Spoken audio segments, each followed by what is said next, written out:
What's up, world? You already know who it is. It's your favorite director, Maurice Paramore, and we back with another episode of Direct Your Success, where you are in charge of your own destiny. All you got to do is get up and go get it. Really excited today because I have a special guest with me. This brother is brilliant. I'm telling you, a film composer, a musician, played in a band, a teacher. He's doing a lot for the youth, and I couldn't be more excited to bring this brother on. Welcome to the show, Colin Bell. Hey, thanks for having me, man. Appreciate it. What's up, everybody? Absolutely, man. Thank you for coming to the show, man. It's been a minute. You know, we always have a lot of great conversations off camera, Absolutely. and I think it was just only right for us to sit down and talk about all the things we got going on. And you have a film that just dropped, so we Yes. definitely want to talk about that you could pose. And yeah, how's it going? How's everything going? You know, for the end of the year. End of the year is good, man. The summer was real busy doing the composing for the film that just came out. So that was like just grind city, man. Yeah. 15-hour days every day, just doing that thing. Like tough. Now I'm back teaching. Right, Okay. got school year going. Yep. I'm running a really awesome music production program at Old Bridge High School. Okay. That I'm really proud of. That I've grown to like multiple levels now and stuff like Okay. that. That's kind of a rebirth of my teaching career after doing like band and orchestra and those kind of things for so Yeah. long. We can get into that, but so I'm just focusing on getting that going right now. Just doing these kinds of things for the film coming out. Trying to enjoy just like hearing the score and be like, oh yeah, there it is. Yeah, You know how it is. yeah, Like you're working on yes. something for so long that you don't just even want to wanna hear it or look yeah, at it. Yeah. you just spend so much time with it. You just like, okay, I'm kind of over it. Yeah, so I had that my break from that. That was like Yeah. September. Okay. I had to hand the film in like August 28th ish. Okay. Like, and I was like, I don't want to see or hear this thing I'm for good. a while. So Yeah. September was my rebellious month where I just did like nothing. I just stopped all like professional stuff. Got back in the school year swing, but I'm sure we'll talk about this too. It's like, oh, I'm gonna take some time off. Then 2 weeks later, like, all right, I gotta, like, I gotta do do something. something. Yeah, yeah. So I'm just thinking of projects for 2025 right now. Okay. Film stuff can always roll in for sure. My goal is to achieve one just collaborative artistic musical project that's outside of film. I'm working on that with a buddy of mine right now. Okay. And that's about it, man. Just being with my family. I got 2 kids, 6 and a 3-year-old. They're both Awesome. boys. They're crazy. Running so, you raggedy. Yes. Oh my god, yeah, dude. That So age. it just kind of, I've enjoyed. I did the grind really long time. Just like a couple, like the winter season, the holiday season, like not getting too far into anything new and just being with the family, man. Speaking about your kids, do you see them doing anything in the musical world? Are they like they see dad, down in the basement doing his thing? That's a really good question, man. I hope so is my answer. I bring them downstairs to my studio. I let them just run wild, ransack everything. And they're super young, so Yeah, there's 3 and time, 6. yeah. Yeah, I mean, believe me, I Plus- want them to play instruments and be Yeah. into it. And when I was a kid, when I was born, my family was primarily Scottish. My grandparents immigrated from Scotland, so and everybody played Celtic music, like the bagpipes, and we wear kilts. They got Okay. married in a kilt, and we do that thing, right? okay. So my grandparents had a big family, all uncles and one aunt, and everybody either played the bagpipes or the drums. My dad was a drummer, and they're all like world-class players, Okay. accomplished in their field, have been forever. So when I was born, it really wasn't a question of like, oh, are you going to play music? Are you playing pipes or drums? right. Like, Which one is it? yeah, exactly. And like my dad was like a world accomplished drummer, like top of the line drummer. He played bass guitar in a band too. Okay. And from my earliest memory, all I wanted to do was play music like him. Like as young as I can remember. I believe I was 2 weeks old and they took me to a Celtic music festival in Montreal that they were Wow. playing in. Right. So I was just surrounded by music from birth. So like Okay. he like kind of made me wait. He was like, when you're in 4th grade, I'll start teaching you. So like I had this carrot on the stick, you know what I'm saying? Right. And my kids, the first thing I'm learning is nobody cares what daddy or mommy does because No. it's daddy or mommy. They don't give Yeah, two they- shits yeah. about what you do. You know what I'm saying? Right. But so I try to show them. And if I try to show my kids anything, they're like, yeah, They don't want So I gotta like kind of set the trap And let them walk kinda away. just- yeah. And if I literally leave the room but peek around the corner, I'll catch my kids. I'll put like Main Stage, which is like a synth programming program on my computer, and I'll put like an arpeggiator where they can just hold a button down and it makes like Uh-huh. and I'll leave and I'll peek around the corner and I'll see even my 3-year-old, like I'll put the headphones on him and they're at my studio and they're hitting things and cool, and then when I peak, they just stop and they walk away, So, It's literally they got to do it on their own. yeah, all I can do is set the trap. That's it. Another thing that's kind of noteworthy about where I'm at in my life is my days of touring in a band are over. Okay. And the only gigging I really do is in musical theater pit orchestras, which is not a thing you can go watch me do, really. You know what I'm saying? My kids are too young to bring to a rehearsal. They would just blow everything up. Right. So my point is that, like, I'm not playing a lot of live music in front of them. So I'm kind of racking my brain over, like, how am I going to expose them to me doing the art? Because composing is a solitary thing. It's me sitting in my studio. away from everything. Yeah, exactly. So, like, that's not going to make them interested in what I do. Yeah, it's a process, like you said, you can kind of only set the trap, and then hopefully as they get a little older, they'll get more excited, about it. And that's why it's funny that's the transition, because I wanted to talk, like, when did you said as doubt, as far as the family, you was going to be into music in one way, shape, or form. Yeah. When was how old when you first touched a drum or instrument? Like, like a newborn. Oh my God. goodness. Yeah. Like, I was born and they put it right in front of you. Yeah, because it was just around. You know what I'm saying? Like these weekend festivals where like pipe bands would play. Like, my family had a band, and it maybe perhaps just like it was my calling. Who knows? Right. Because I'm the only one of my generation out of like 12 cousins that do music. Really? Sorry, no, I have my youngest cousin Victoria, who is a opera major in Montclair right now. She's a phenomenal opera singer. Awesome. Shout out to Victoria. Victoria Mango, that's her name. Check her out. Her and I are the only ones that pursued music. That's amazing, man. That's interesting to see, like, how young you can kind of get started on something and then still be doing it at this age. Oh, yeah. It's a beautiful thing. When did you get somewhat like serious, or when you decided like, okay, I want to kind of make a lifestyle out of this? Do you know, like, when interesting you got question. serious? I don't think it was ever a question music was going to be in my life. So like during my youth, like through middle school, we'll say, no, through elementary school, I did like the bagpipe stuff. It's all I knew. That's the only music I knew. I mean, I listened to music and liked it, but in terms of like playing instruments and doing things, like it was just in that one little idiom alone, right? Okay. And then I can remember to this day in middle school, my buddy was a fellow drummer. He was like, "Oh, dude, you're a good drummer. You should like be in the school band." I was like, "All right, I don't know what that is, but okay." And he's like, "Just come." And he just dragged me to like one of your typical pull-out lessons at lunch or something like that. And he's like, "Oh yeah, Colin plays the drum," and I played some for him. I was like, pretty good drummer for my age. And he was like, "Oh my God, you're really good. All right, can you play this?" And I didn't know how to read the music because the Scottish music is written very differently, But like, I started playing in the middle school band, so I started getting. I was like, all right, this is pretty cool, and then I joined the high school marching band, and I was the world of drumline and drum and bugle corps opened up to me. And now at this point, like I already played like rudimental snare drum and drum lines in pipe band world. And along comes the guy that taught us, this guy Rob Thatcher, who taught at Old Bridge and like raised a whole generation of people that he's still responsible for teaching over there. Nice. Amazing job, changed our lives. He showed us, he just went on tour with this drum and bugle corps. Drum and bugle corps is like professional marching band. You go on tour in the summer, you play to a lot of people, 20, 30,000 people in like NFL stadiums. It's a big thing, Okay.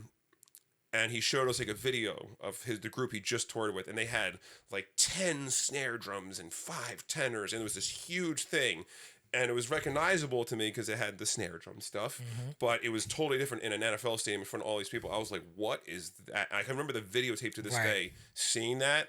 That was it. That I was like, everything. What the hell is this? Yeah. And so like we were taught really well in high school at a high level, so we drummed that. I kind of went through these growing pains of learning how to do like the American style drum corps drumming out of the pipe band drumming. Okay. Get my ass beat, quite frankly. Yeah. And then by junior year, I already joined like a group called the Skyliners that used to be based out in New York. They practiced in Garfield, and they were a very old time drum corps. A lot of old time cats from Brooklyn and back to the day. Real tough guys, hardened guys, and then like me and my buddy Chris, who was like 14-year-old little shits, you know what I'm saying? But we learned, drumline, and then I joined this group called the Boston Crusaders, which is one of those professional DCI groups, and I toured with them for 3 years during my undergrad years.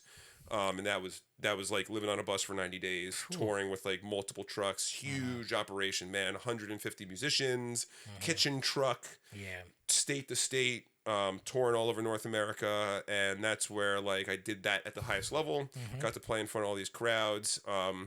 And learned a lot of important life lessons, not only just about music, but about yourself. touring, Okay. about adversity, Yeah. about facing my inner demons, which was always like being a hard ass pretty much, and like we're never working hard enough, and like being a real grinder and learning how to chill out a little bit.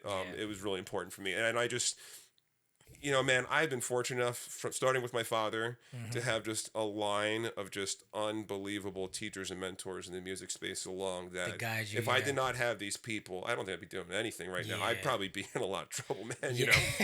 So I graduated college with a music ed degree, got a great education, blah blah blah, from percussionists and all that stuff, and then I was like, I don't want to teach. Okay. No. And so I made a deal with myself that my parents hated, but I did it. I was like, I'm gonna take till I'm 30 to do whatever the hell I want to do with music. Yeah. And that was the decision. The first couple years of my early 20s, I lived in someone's pool house in their backyard. I slept on a futon on a 12 by 12 pool house that had a camp shower bathroom style thing and no kitchen. Okay. Lived there for a year and a half. I lived on my friend's futon. I lived, bounced around a lot. And I was working. I had work as a like marching band music writer. Schools would hire me to write their marching band music. Yeah. And I started doing it at a very young age. And I pursued that all the way until becoming a film composer pretty much. I only really stopped doing that maybe like 2018, 2019. Okay. So I put almost 20 years into composing in that space. And at its peak, I was writing like, I don't know, 4 marching band shows in the fall, 2 indoor percussion shows, 2 drum and bugle corps shows. And these are big productions, lots of instruments, big musical scores, you know. Yeah. But I kind of hit a wall where like I was making money and doing it, but the investment of time to dollar ratio was Wasn't really not adding working in up. my favor. I was like, what the hell do I do, man? And a couple things happened. I had to get, I'm bouncing around a lot. I had to That's get fine. a second spinal surgery in my life. I've had 2. That's from drumming. Drumming, yeah, it just destroyed my back. And this time I had to get a fusion surgery, and that was like crushing. That happened during COVID. So I stopped doing that career right before COVID. I had a year or 2 period where I just didn't know what to do. I was like, I like writing music. I'm not doing the thing I've been doing. I kind of lost my identity, my social circles. I was like, it was a dark time, man. Yeah. I published 2 like mallet percussion pieces, like a marimba solo and a vibe solo with a publisher. That's nothing, no big deal, just trying to get some music out to students, it's cool. You make some passive income doing that, But I was lost, and then COVID hit. Yeah. And then I got that spinal surgery, and like it was rock bottom. I couldn't play drums for 2 years, so I couldn't gig anymore. Didn't matter anyway because all the gigs were gone because of COVID. And did they tell you that from the beginning of surgery that you wasn't gonna be able to play for 2 years? No, Or that was the reality of the recovery, man. I mean, Okay. they get in there, and I won't tell you was what a they do, but I got process, furniture screws in my spine. You know what I'm saying? Wow. And I lost like 30 pounds, and I was on a walker, like an older person. I couldn't walk for it. Was terrible. brutal. Man. Brutal is the word. Yeah. Yeah, it was so brutal. like this period, and COVID's happening. I'm having my second child now, and I decided I saw Berkeley in Boston just created a film scoring master's degree online. Okay. And I wanted to get my master's anyway, simply because in public education, if you have higher degrees, your pay goes up, right?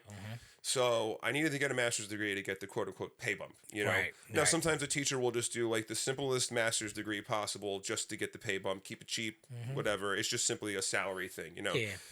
Me, I was like, if I'm going to do a master's degree, I want to like further myself Yeah, in something some that I field. could actually learn and not just care doing about, just to yeah. do. Yeah. And I saw the film scoring thing. I was like, I was like, all right, I've been composing every genre of music possible. Thank you, marching band world. Yeah. Like classical music, Latin music, Indian classical music, pop music, Latin music. Like I've gotten to study it all through that idiom. Thank God. I really like cut my teeth doing that, Yeah.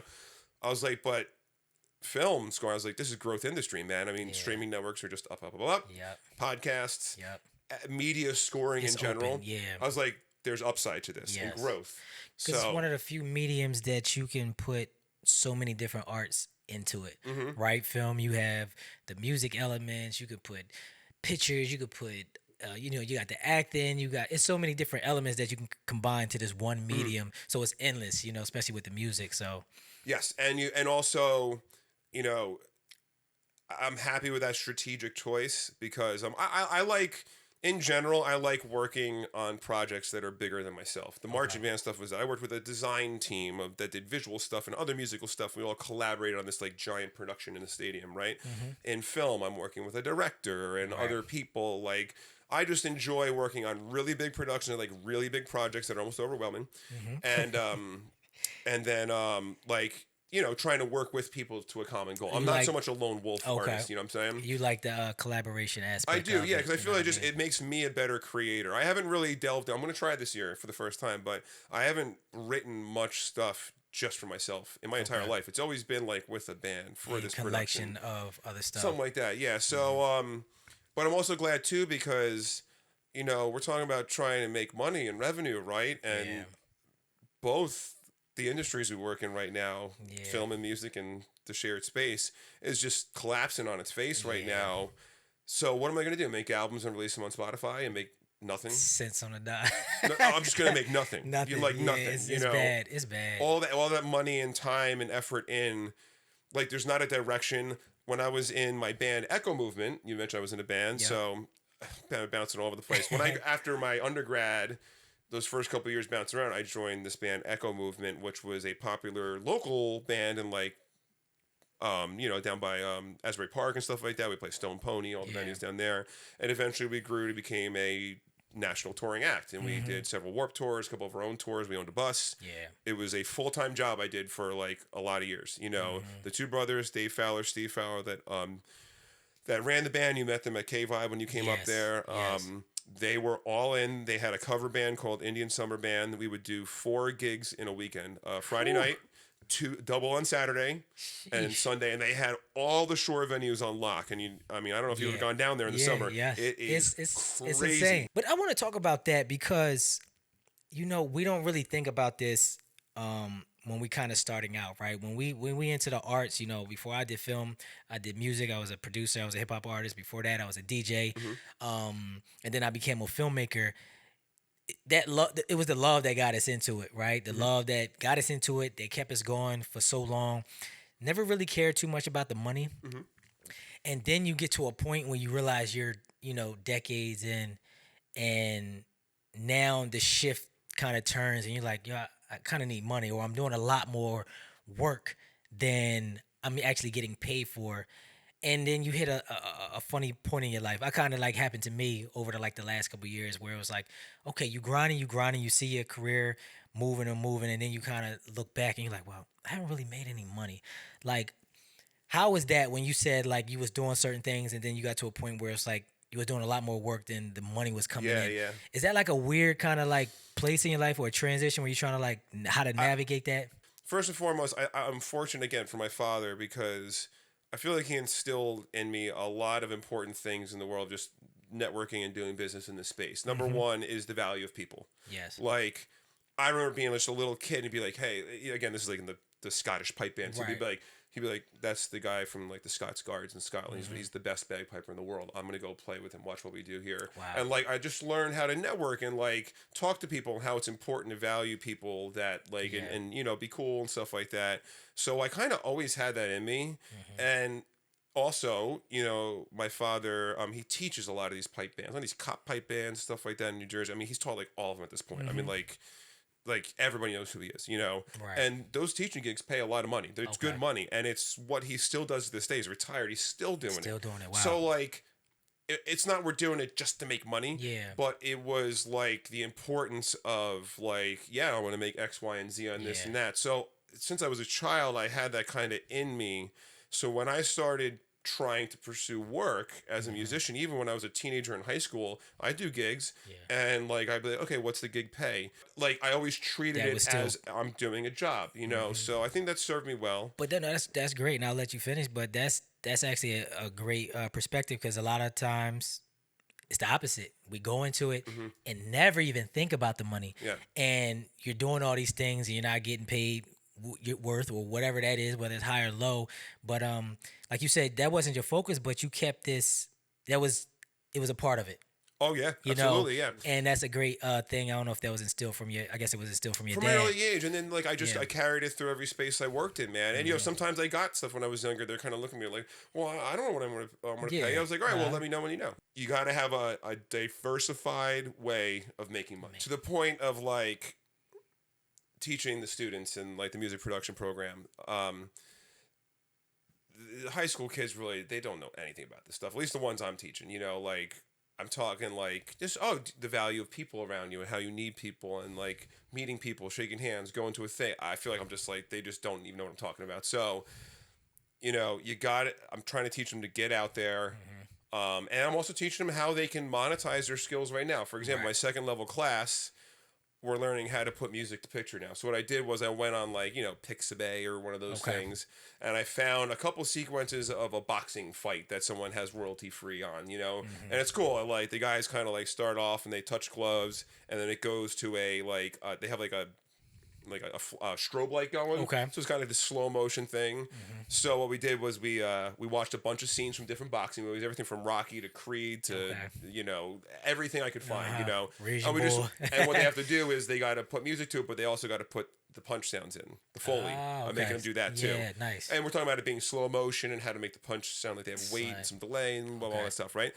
And then, I could tell that they're not that pumped about the That Foley part. Yeah, Okay. because what happens is when you do it a picture, you have to do a million things before you write a note. First, you got to think about like just the tempo you want it to be. You don't have to know what it is, but like you got a feeling for a section. Put the tempo in. Then you got to come up with the markers where like different things happen in the scenes. Like, all right, at this part, I'm going to drop a hard bass here. I'm going to have the music cut off here.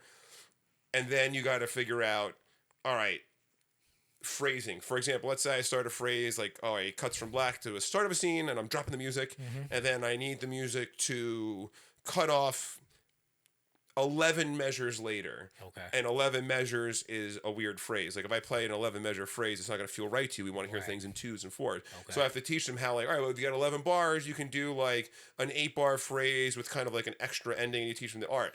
Okay. All this is all the stuff you do before you write a note. And I can see they're itching. All right, we finally got this. And I'm like, great. Now you got to put all the Foley in. Because you can't do the music until the Foley's in first. Because I have to teach them that really in the order of importance of sound and film, dialogue's number 1, undeniably. Right. 2 is sound effects, Foley. 3 is music. Is music the last? And if you don't treat it like that and you write your music around those things, they're just going to turn your music all the way down when it's too loud. And it's it doesn't. It's not gonna fit in the pocket. Yeah, so now they're putting punches in and stuff, and I could see the tedium of that. Yeah. They're not feeling it, and I'm like, all right, guys, stop for a second. I was like, I get it, you're not feeling it. But I was like, do you know right now you can go make $1,000 right now? Just doing that. Right now, Yeah. literally, you're gonna go find. Let's say one of you're in freshman year of college or something, and some film major or something's like, oh, can I pay a couple $100, man? I need someone to do music, and I tell them, don't take for granted what you already know how to do. Like the fact that you can put Foley in, write in Logic, produce some music, even if you feel you're new at it, a lot of people don't know that stuff. They don't understand it. Yeah. So the fact that you can do that, you're a major asset. You're to an people. asset, yes. Yeah. So I was like, so I'll just flat out say, all right, well, you guys are complaining. Would you complain if I threw $500 on the table in cash right now?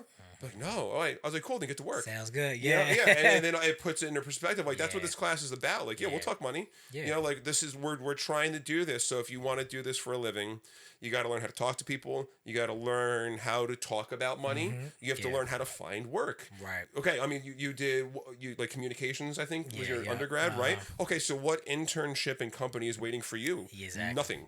Same thing in music and stuff, so you have to make those connections in college. So I really reinforced that. And that's a big aspect of it. Just like I said, the business side, and a lot of times we aren't taught and groomed of how to handle the business aspect. We just so caught up on the art side. Like you said, they don't want to do Foley. They just want to do the fun stuff or the cool, sexy stuff. And then you be like, oh, but there's a whole nother side to this. You can lose out on business and money just not having your business set up or not having that understanding of those type of things. I remember it happened to, I think, one of the artists for Jay-Z.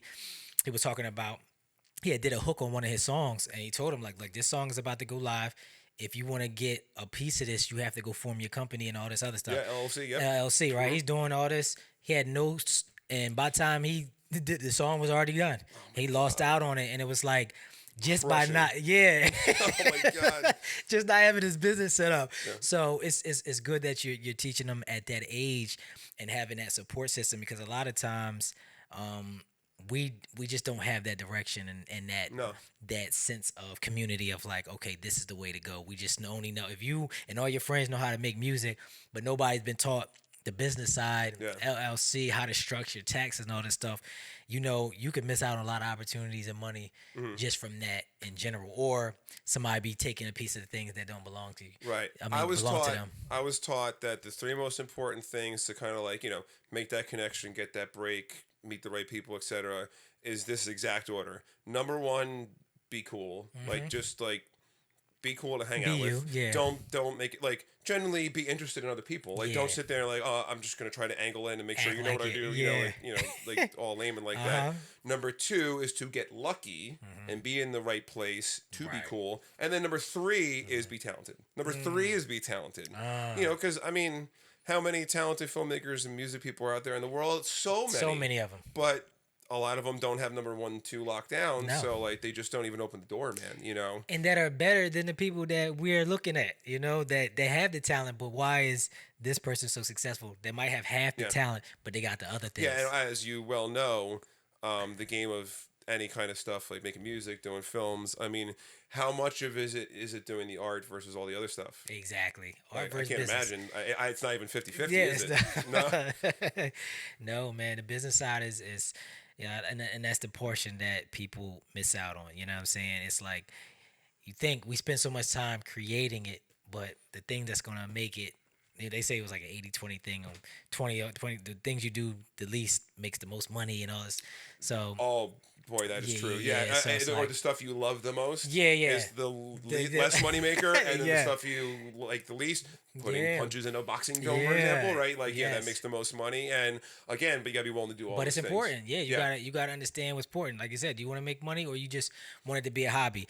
And you have to kind of decipher that early on. So on that topic, for me, that was a point of pride. I was like, music is not a hobby for me. So I had this like, I probably have some kind of like mental problem that helps me, but also probably isn't too healthy. Where like, if I'm gonna do something, like it's going to happen. Like Yeah. hell or high water, man. You just hit a switch. Like, Yeah, okay, for example, I'm doing I it. will go live in like the worst place in the world if that's what I Right. got to do at that age. Yeah. The first time I got spinal surgery, I got it 4 weeks before going on a national tour for like 60 something days or something like that. Because it was the biggest break for the band that I was playing with at the And time. you had to go there. And I was like, I ain't I'll missing. be damned if this slightly inconvenient spinal injury is going to stop me. Right. At the time, I couldn't even walk. I was like crying, like riding in a car.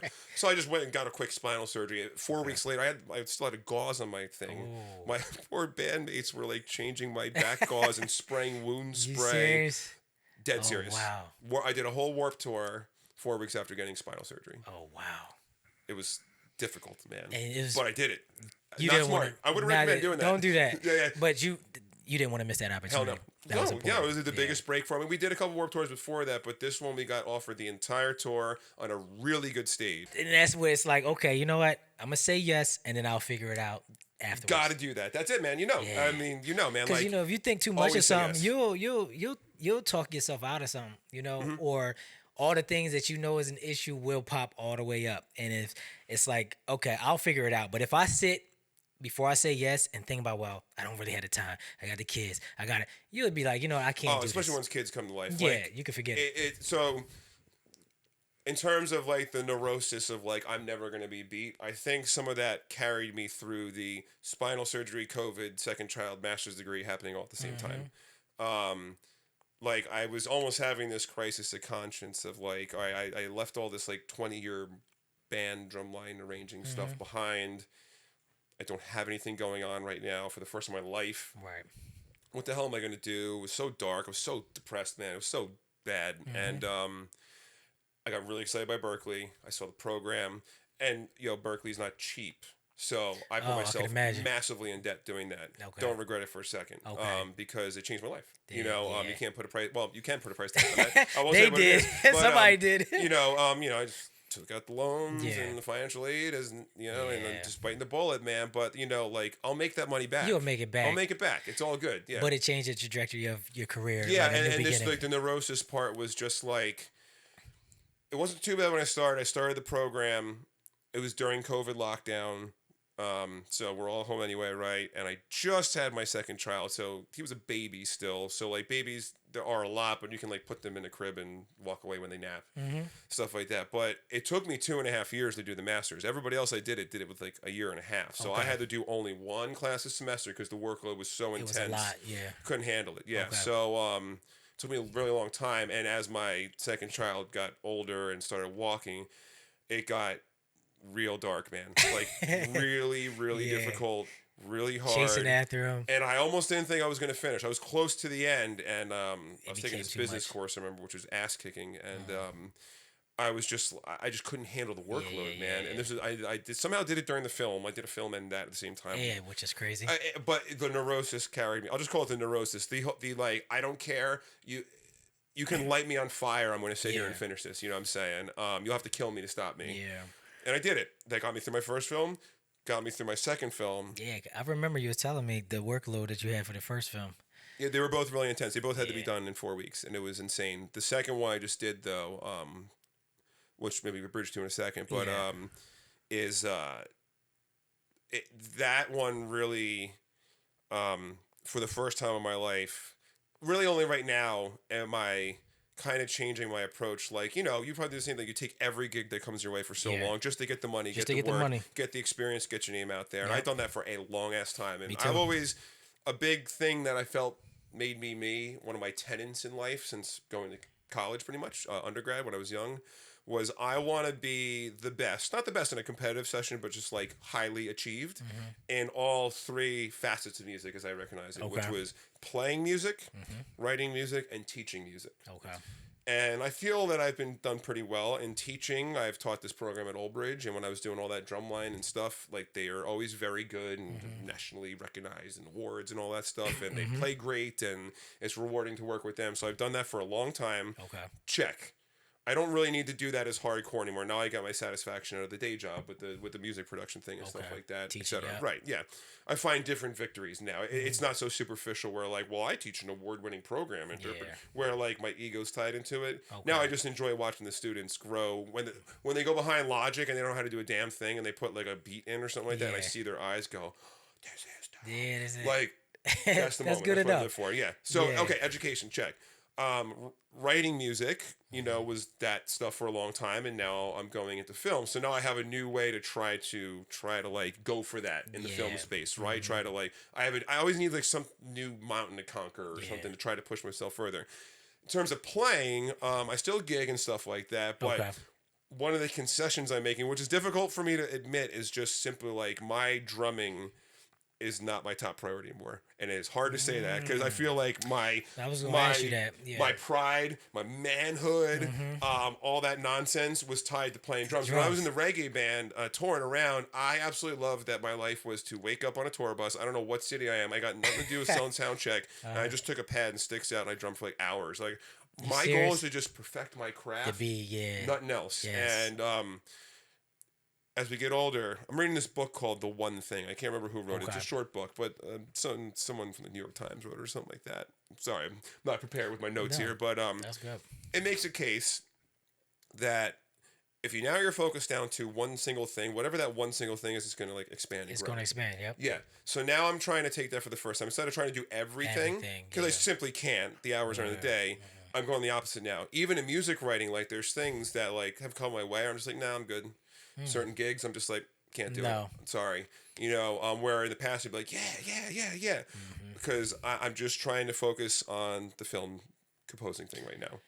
You know, that's a beautiful thing what a lot of people don't understand. Sometimes you have no choice, right? We have to take everything because the money aspect, Absolutely. right? And it's still kind of like that Yeah, sometimes. it is for like sure, that yeah. sometimes, and then you get to a point where you realize you have to say no to things to allow other things to come into your life, right? You got to say no to things so other opportunities can come. And it took me a long time to understand that too. Before I was doing filmmaking, I was a music video Yeah, I remember director and saying stuff that, yeah. like that, and weddings and all this other stuff. And You were in the wedding business. oh my gosh, and I hated that That's like business. the Yo, grind part of it, right? that's Yeah. the grind. Yeah, yeah. Because it's cool. Like I always had a good time, with the people that I did a business with, but it wasn't really fulfilling, But it and probably paid the most, didn't it? it did pay the most. You could Wedding bands are kind oh of the my, same thing. Yeah, yeah. really? Yeah. You can make it's an industry. Like if you just focused on that, I could have made tons of money. Mm-hmm. But I would really only take it when I really needed the money. Yep. And I wouldn't promote it as much, but it always paid the most. I was getting $300-$400 for music videos. Weddings I was getting $2,000, $3,000 to do a whole, and it was just like for one day. Then you cut it together in a couple. It was like it was a beautiful industry to be in as far as making money wise, and but it wasn't fulfilling. And I remember one day somebody reached out about a wedding, and I was like, I can't do it. I said I got to start removing some of these things if I want to be, a filmmaker the way I want to do it. And I want to transition to that because it was like when you was talking about you really wanted to hone in on your craft. That's a big thing because I wonder, and I want to get your advice on that. Do you think people focus on that enough of really developing their craft, like in the sense that you was, where it's like, you know what, I want to be really great at this one thing, or it's just kind of like, all right, I'm talented, I don't really like work on the skill. Like, do you see that? Not at the higher levels, no, man. I mean, in music, being a musician, right? It's a craft that takes lots of skill. It takes your 10,000 hours and well beyond. And you got to keep those skills sharp, man. You need to keep your chops up. You need to keep your study up. I was watching a Quincy Jones stuff because he just passed away super sadly. We've talked about Quincy before. Yeah. I give you You gave me that book. I still got your book. It's over there. Yeah. What a great Was it time 12 to read notes or something? Yeah.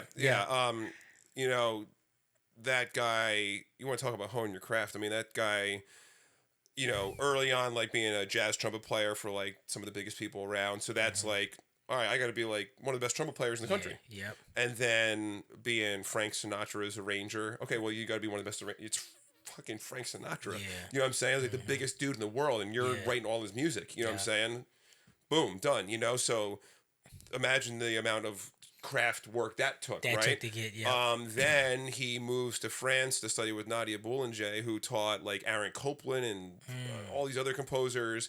And I mean, he talks about that in his interviews and stuff like that, where he's like, you got to keep your skills sharp. And she would just be like, okay, Quincy, I want you to write this piece of music in all 12 keys.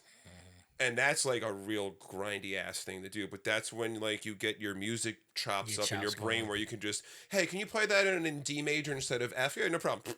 All great music people can do that. Okay. That only comes through like arduous. Okay. And then he was also the shit at jazz, which is just a whole other level. One of the most sophisticated art forms out there in terms of everything, but most importantly, like harmony and melody and stuff like that. And that everything that dude did, man, like that's why he was always a big inspiration to me, because like everything he just wanted to do, he's like, I'm gonna do it. So like he did that, and then he wrote like 1 million film scores and TV scores and theme songs and stuff like that.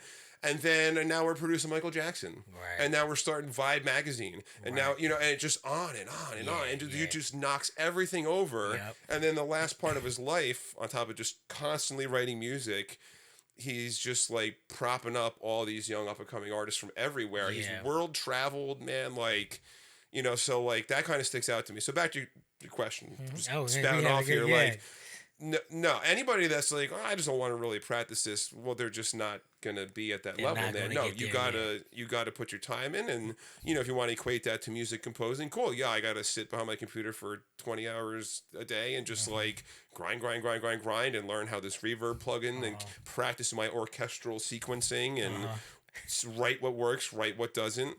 In terms of playing drums, it's woodshedding. I still play musicals. I got to take the book. I played. A couple years ago, I got the chance to play In the Heights, Lin-Manuel, and that is sick-ass Latin drumming. And I like Latin drumming. Right. I'm obviously not Latin, but like I practice it a lot because I always liked it. Yeah. And I was like, shed that book for a couple hours a day for a Really? couple weeks. Yeah, because it's hard as hell. Okay. And I wanted to come to the gig like Yeah. I could have showed up not prepared. Yeah. And not get hired again. But Right. like you know, it was a point of pride. You know, Yeah. so I think you gotta want to be the best at what you do, man. I've been teaching a long time. You can teach that to a certain degree. I don't know that you could teach that all the way though, man. Okay. Like if you don't got that dog It's in got to you, be kind of already in you. yeah, you got. If Yeah. you don't got that dog in you, then like the fields where you got to pave your own way, like It's gonna be you're not gonna hard, survive, man. You yeah, know, I'm not yeah. saying that if you're shy or maybe you're not like that, you can't become that. I've seen it a million times with students of mine that Yeah. I'm very proud of, but yeah, you got It's to hard be to teach. grinding, man. You gotta be already be grinding. in You got to it, do your yeah. time. Yeah, there's no shortcut around that at all. You know, Okay. whatsoever. Always been fascinated with people that can play instruments, that can read and write music. I can't do any of those things. When I was really doing music and I was producing hip hop music, producing beats, rapping, and all of that stuff. I can play things. I can create beats and stuff like that, but I couldn't. Like I'd never, learned how to write music or read music and stuff like that. So a lot of times, I'm just kind of like just playing whatever comes to my head and stuff like that. So when I want to know like what's your process when it comes to creating or composing. First, I'll say that, believe it or not, in terms of composing now, at least in the film space, Right. you don't even necessarily need to know how to read music. I'll get to that in a second. Okay. To answer your question about that, about reading and stuff like that, when I learned, Yeah, I learned pretty young, like in school band. Like Okay. I started learning, and I was an okay music reader, and I kind of learned music by reverse engineering. So I didn't have the strongest like school upbringing, like great music teaching and writing and reading and stuff like that. But I did play lots of drum music, and that drumline stuff is extremely intricate and dense rhythmically. Right. So like I look at something and be like, I think I know how to play this. And then it'd be taught to me, I play it, and then I look at it like, oh, so that's what that is. Okay, and I kind of figured it out through that. Right. Then once I went to my undergrad years for music ed, I mean, I could already read really well. And drummers, if you read music, they tend to be good readers because we play lots of rhythms, and it's our job to do that, right? So we tend to be strong at rhythmic reading at least. So, I just forced myself to learn, man. I took like a music theory class my high school year. I would practice stuff. Like I wanted to know. Maybe also part of it is being a drummer. I had a little bit of chip on my shoulder because everybody thinks drummers are stupid and criminals, and we're not stupid. Maybe criminals, but definitely not stupid. Everybody thinks the drummer doesn't know anything. Doesn't know anything. Yeah. So I kind of carry that with me that like I have this thing inside of me that like I gotta prove that I can hang too. When it's ridiculous because like once you get to some of the top levels of the industry, like a lot of drummers do things, killing man. it. Yeah, they do a lot of stuff, But I just study. College, I already like knew how to read music, but then I learned about music theory and really got my ass kicked with that and dove into that, and that's just straight up classical training, man. That's just studying scores and doing sight singing and all the classical music, and that's the kind of thing where you're a freshman, there's like 30 kids in your music theory class, and by your senior year, there's 8. They see you, they didn't make the. And they do it on purpose. Like, you got to take this music theory 1 at a typical university. Is all those people, and it's a lot of singers and stuff that like, I'm gonna do music who can't read at all or anything, and they might be great singers, but they don't know.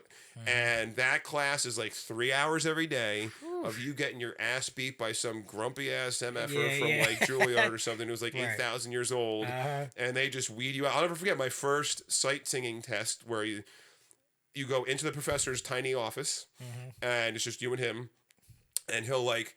Sightseeing is where like you could like play. You could play a note and be like, sing this kind of scale off this one note. You're supposed to be able to hear it in your head. Now I was a drummer, never practiced this stuff. My first semester, I was like, yeah, whatever. And I go in there and I just fail spectacularly. And this very pompous old world classical professor goes, well, okay, Mr. Bell, music's not for everybody. And maybe you might be better suited doing something like a history major or an English teacher. Oh my God, he tried to get you out of there. And I was like, I stormed out of there. I was like humiliated. I was like, fucking. Right. And I was like, but he was right. I didn't come prepared. Yeah, and that, but I was like, all right, well, fuck you. I'll show you. And he probably said that on purpose. Yeah. He was like, well, he's either going to quit or he's going to come back prepared. And I don't give a shit. You know what I'm saying? So I came back and took it more seriously, and then I actually really came to like music theory. I understood it. I was good at it, and I just felt like the more I could read music and know music theory and the ins and outs, the more I have an understanding of the language of music, the more that I can connect with it, the more that I can do with it. Now, like when you're creating something, you have some people say they play by ear, and then some people, if you play this chord, is your brain already telling you like, I know what's the next chord I could play or what goes with it, or are you still just like figuring out where you want to go with it? Let me back up by saying, so I'm always going to advocate for people to study music, be able to read music, go to school for it, take some theory classes. Like, you're never going to be hurt by knowing more. You know what I'm saying? And while people are like, I play by ear and all this stuff, and there's people like that for sure, I'm always going to be in the position that, like, if you can read and you know some stuff, you're in a better position. You're going to be better. That being said, however, my experience of learning about film composing at Berkeley and then doing it has humbled me and changed my tune in a great deal. So I go to Berkeley my first semester. Now, I am like a typical classically trained person. I read scores and music and all that crap, right? And the first course you take is called orchestral mock-ups, and it's how to sequence the orchestral samples to make them real.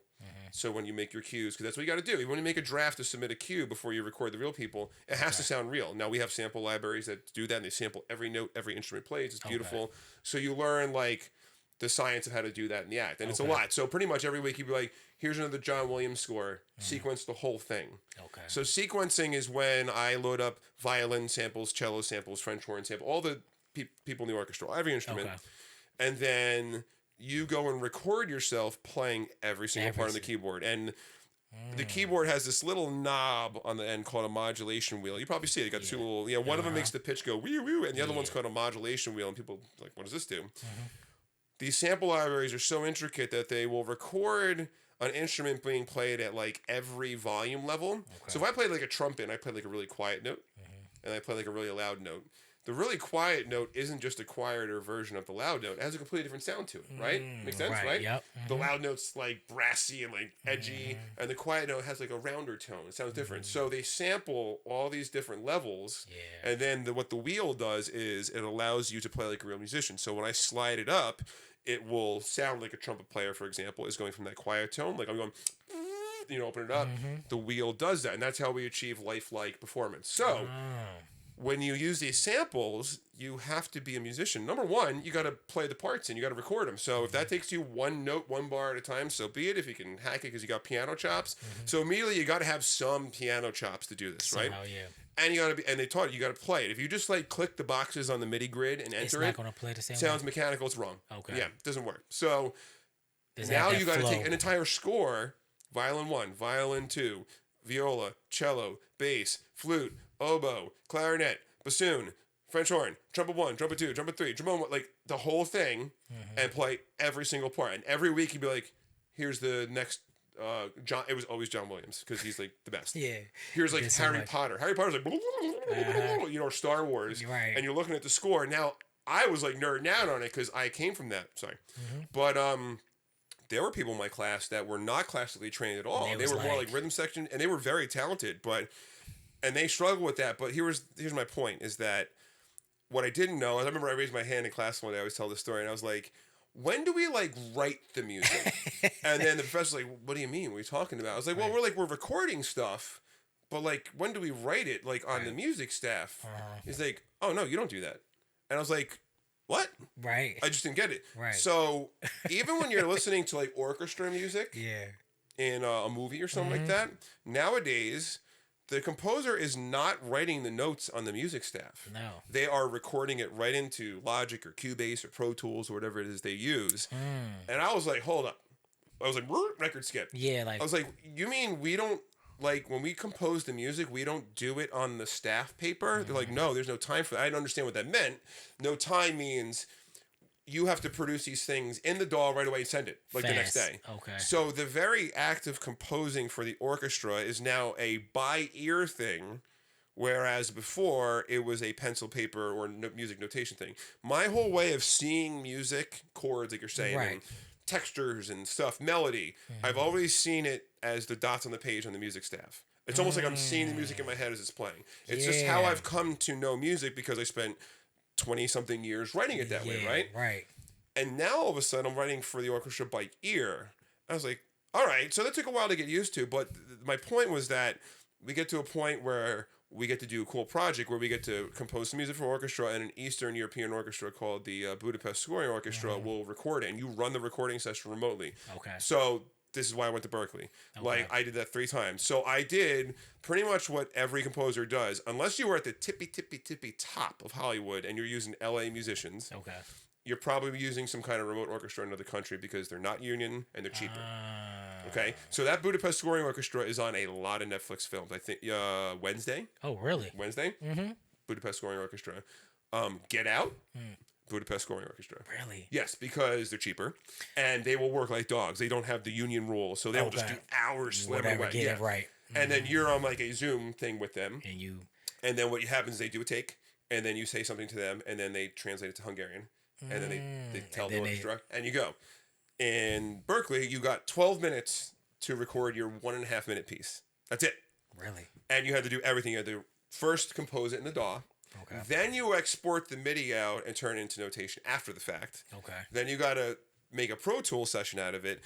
And the Pro Tool session better be lined up with that sheet music or you're screwed. And I watch things go wrong with students. Oh, yeah. Disastrous. And like this is what you do when you're doing orchestra. This is the realest thing you can do. Yeah. And you get 12 minutes, right? And I did it 3 times and they went pretty well. The second time. Is that because they trying to get you to do this stuff fast? That is because that is literally how being a film composer works. Yeah. So that's why I like Berkeley. Like, okay, you're gonna do the thing now. You know, like whether it's remote orchestra in Eastern Europe or you're fortunate enough to be in a recording studio with an orchestra in LA, let's say, or London or something like that, you have to record the thing, you have to deliver the sheet music, you have to create the Pro Tool session that is sent to the company, and it all damn well better match up. If you miss like a measure in your Pro Tool session of the sheet music, just remember, every time that minute hand moves, thousands of dollars. Thousands of dollars. Okay. That's what it's like. Yes, yeah. So it's really stressful, man. Yeah. But like you have to have your stuff on lock, you know, and so you're really learning every aspect. So I'm sorry, I got off this tangent. No, this is good. The point was, the people that my classmates that were quote unquote not classically trained that maybe struggle a little bit with it, we all watched each other's sessions and supported each other. It was an awesome community. Yeah. And everybody's music was just awesome. Was it? Whether they were a guitar player from a rock band or someone like a band nerd like me or from somewhere else, singer, because the technology has changed the game. Okay. Pre-DAW writing.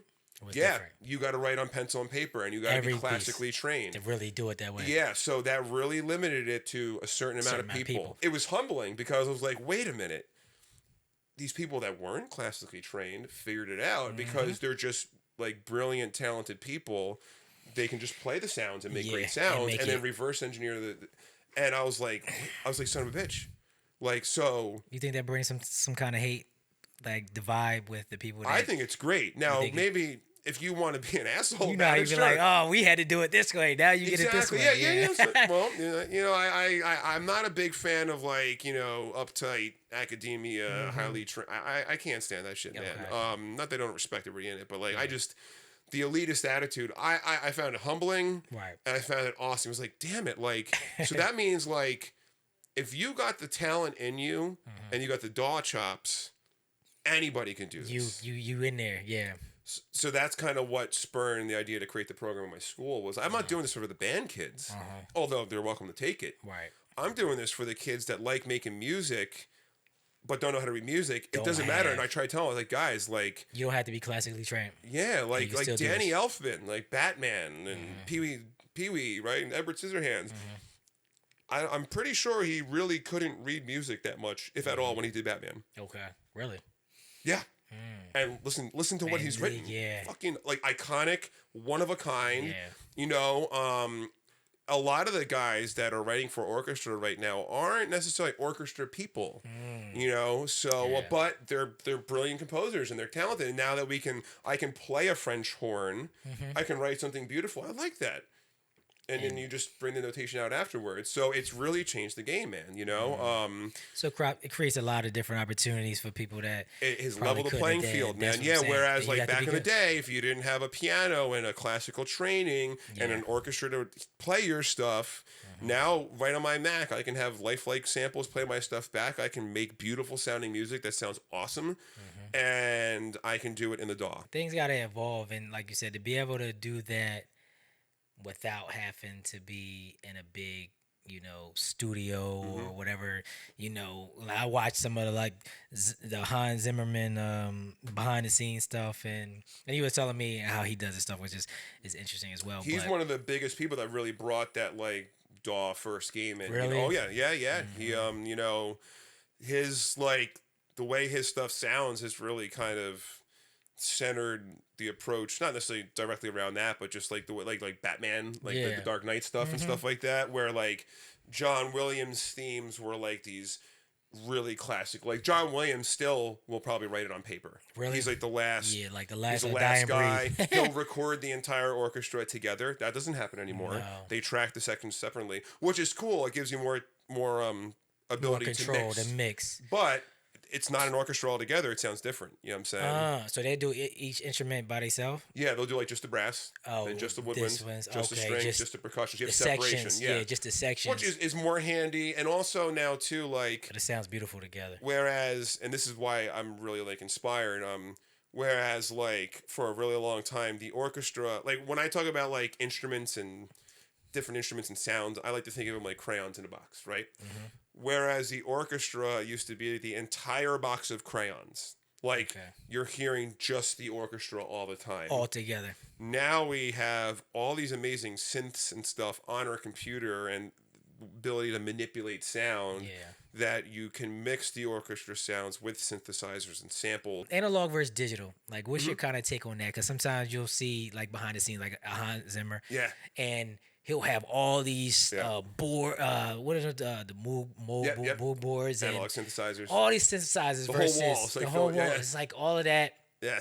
And I guess it still kind of runs through like a doll, I guess. Whatever. It does, but it's coming from different. those machines. Yeah. So how do you feel like that versus all the sounds being incorporated in? The first thing I say is, well, how much money you got? I mean, the analog gear is awesome, man. I mean, people are on a different side of the fence with this. Yeah. Arguably, the digital plugins that mimic these units, I'd be willing to bet if you put two recordings and one against the other exactly identically, you wouldn't be able to tell the difference. The average person wouldn't. No. But it's not just about that. That might not be true for everything. I could be mistaken with some specific pieces of gear. But in general, like the plugins we get that mimic these old synthesizers and tape machines, stuff like that, sound amazing. You know what I'm saying? But it's more than just the sound. I think it's the tactile experience. Yeah. Like if I'm playing a Moog synthesizer and I'm touching the keys and I know where this instrument's been from and I'm turning the knobs that are actually on the thing and I'm not moving my mouse on a screen. It's a different creative conduit. You know what I'm saying? It's a different tool. So you're going to come up with different things. Also, when you're recording analog gear, you're recording audio, not MIDI. That's huge. Okay? So when you record audio, you got what you got. That's like coming what out you of record, there. it's a waveform. It's not MIDI on a piano roll. Okay. When you record with plugins, it's MIDI. Meaning that when I open up what I write, I can see my notes on the grid. I can change them. I can fix my mistakes. You can change. You know, and sometimes, I mean, I live primarily in the world of MIDI with some audio recording. MIDI is great because it enables us. Like if I write something and I decide to make it a faster tempo, the MIDI is just going to play back at the faster tempo because all MIDI is just a message to the computer to play back different notes. Right? Okay.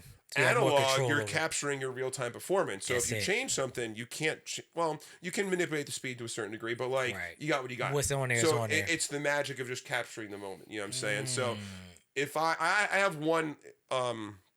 I have one synth at home, like I have one from the 80s, nothing crazy, you know, an Ensoniq ESQ1, which I like to use. It's got the old like ROM cartridge in it and stuff like that.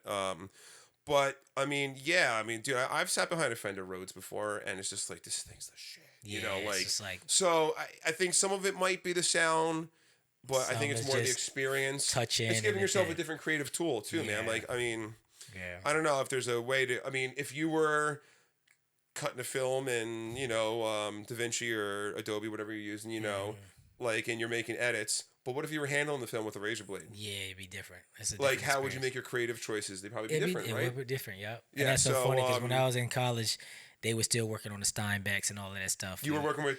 They had them there. I didn't get a chance because I wasn't in the film program at that time. Okay. But they had, because I actually worked in the building too, so I had keys to every room, and then we had an Avid room Smart. and I all did of the that same stuff. thing. I had a part-time Everything. job, yep. Yep, everything. That gave me access to cameras. That's when I started shooting my music videos because I had access to that. All right, so let's not overstate that. Yeah. That's a savvy move. Yeah. People don't know that. No. If I told my high school kids, I'm like, yo, you should get a job because you get the keys to everything, they'd be like, so what?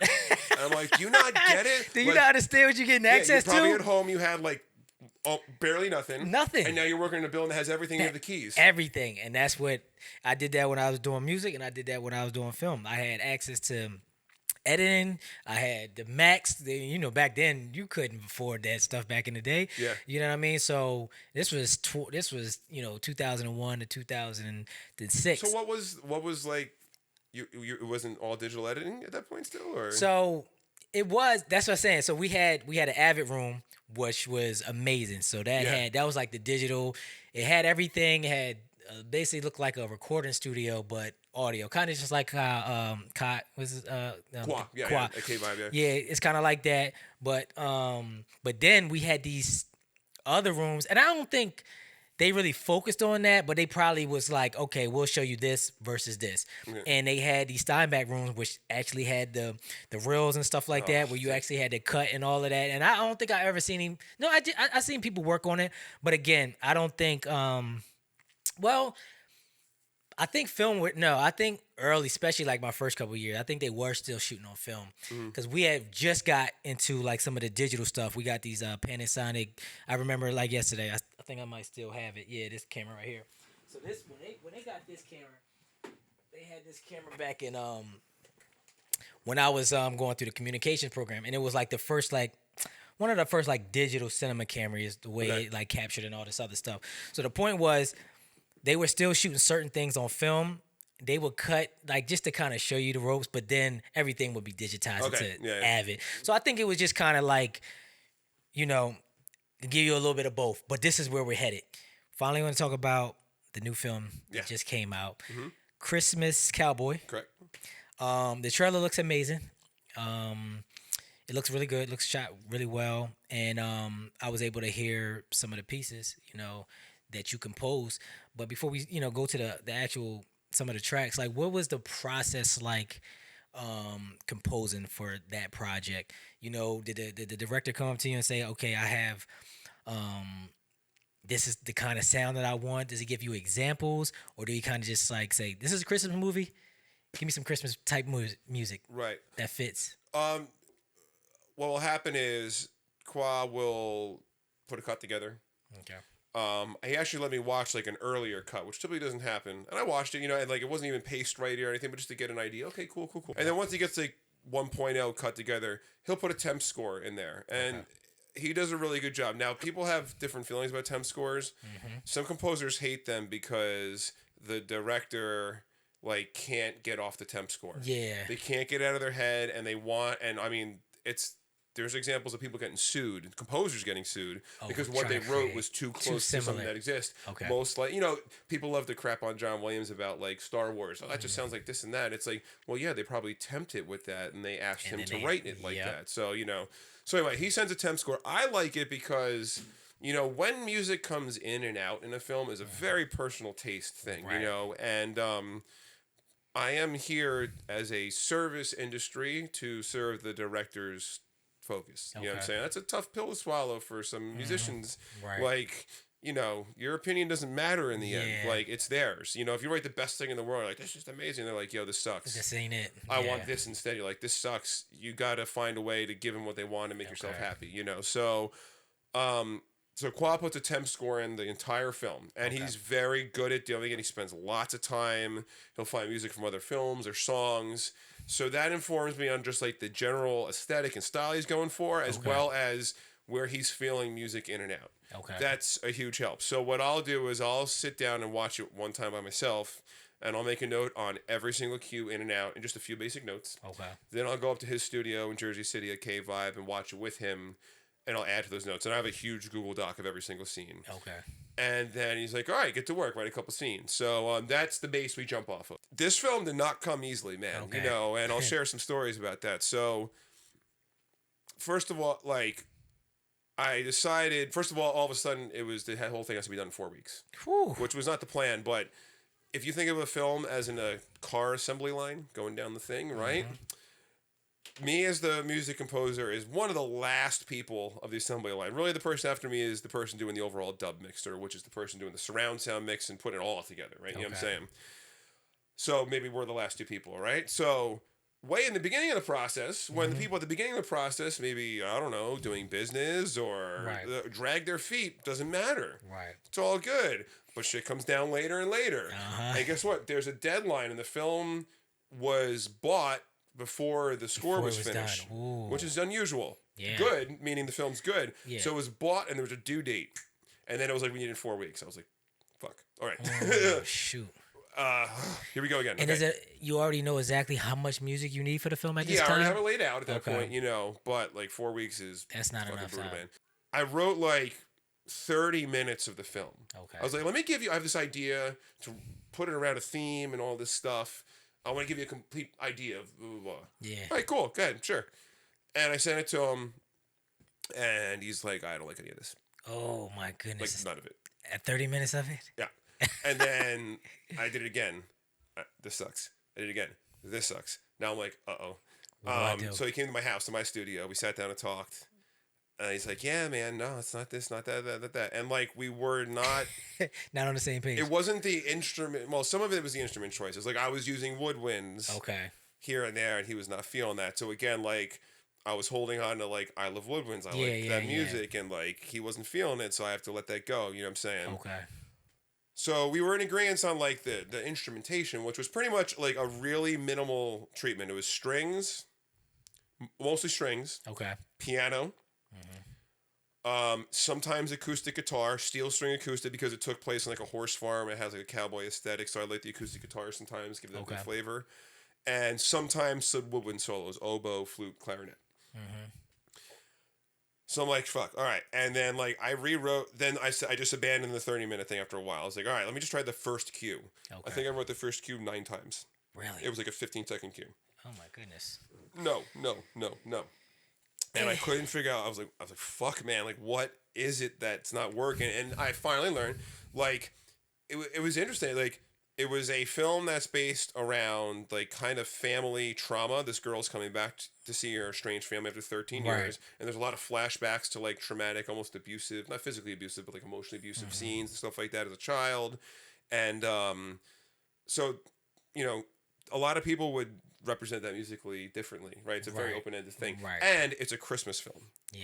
So it has to have Christmas nostalgia, family dramatics, and there's comedy in it too. And so like that's not as obvious as like a film. Like if you're watching like an Avengers movie, you know what you're getting. You know, kick-ass music. You know. So what it was is I found the harmonic language, meaning like the type of chords and harmony I was using, the way I would interpret sadness, let's say, was too melodramatic in the way he was feeling it. Okay. So once I found something after I had the first couple of cues I wrote like 8 or 9 times, and I'm just like shitting a brick, man. Like I'm not gonna get this done. You can't make this guy happy. What the fuck?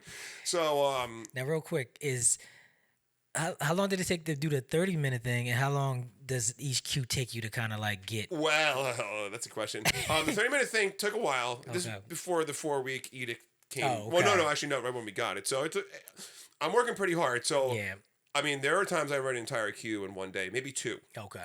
Just depending on like the groove, because like it has to be done now. Like, oh God, you ain't got no choice. And for some reason, when you're in that situation, like some brilliance can come out. It happens. I am not saying I want to be in that situation. I'm not advocating for that, but I got to be honest. Like, I wrote a scene that was like 5.5 minutes long. It was this big comedy scene where she like is wearing a snowman costume, pretending to be like an entertainment company, but she's trying to sneak in this character's house to find something. And she's got a lot of like physical comedy chops, and it's really funny. And I wrote this very like classical music kind of take on comedy. and it's 5.5 minutes is long. And when you do like orchestral comedy, it's actually like you have to have some pretty advanced music theory knowledge. Like the goofiness of it is like more advanced scales and stuff like that. So it was like in terms of like complexity, Yeah, it was complex. it had, yeah. I wrote the whole thing in one day. One day. Oh, one day. Yeah, Wow. yeah, one day. That was a 5-minute piece? Yeah. It took me like 16 hours. Woo! One day. And I sent it to him and I nailed it. He was like, really? perfect. This was it. So once I found like what he was feeling, then the snowball took off from there. But so yeah, it took a long time to get there, man. It was hard. So it sounds like a process. I mean, you have to create something for 16 hours at a given time. It's a lot. You know what I mean? Yeah. So if let's say you're doing a 5-minute piece and 2 minutes is working and the other 2 minutes it doesn't like, is it hard to kind of like pivot and kind of change some stuff up, or it all kind of goes together? It's either works or it doesn't. No, I mean, again, luckily due to having like MIDI and samples and stuff like that. No, like if I was like recording people first, then oh god, well what I just recorded, I just paid all those guys a waste of my time, right? So thank God for MIDI and stuff like that. Typically no.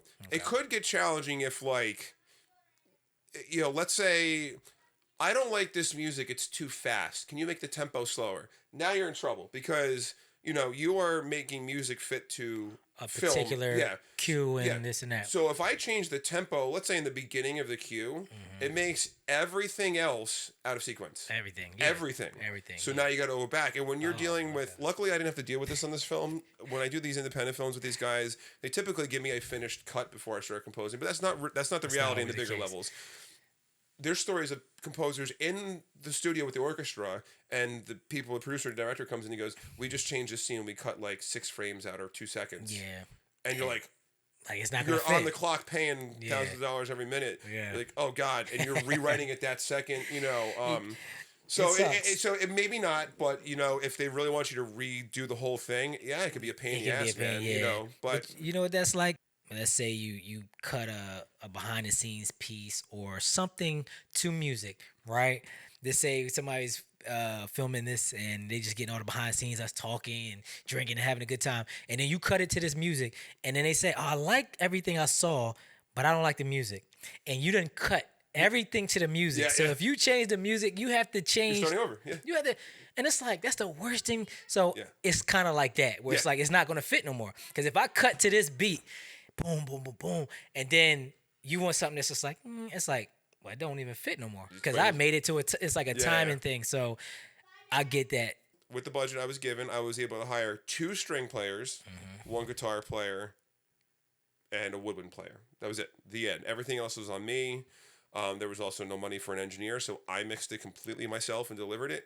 So those were for the whole cut, not just thing. one piece of music. No, that's for the whole thing. The whole thing, yeah. So, what I have tricks, okay? So, and lots of film composers have this, because like, you know, make it work. There's a lot of room between no money, samples only, and Hollywood, right? Yeah. So, and this is very common. I mean, even some bigger things, you'd be surprised. So, what we can do is we can combine the samples with the live people in a creative way, pretty much. So, I did not like this method, and I would not want to do it again, but I had no choice. I did something previous to this where I had the money to record a string quartet live in studio. So I was able to go to studio, pay for the studio, and pay 4 musicians, 2 violins, viola, cello, to play together.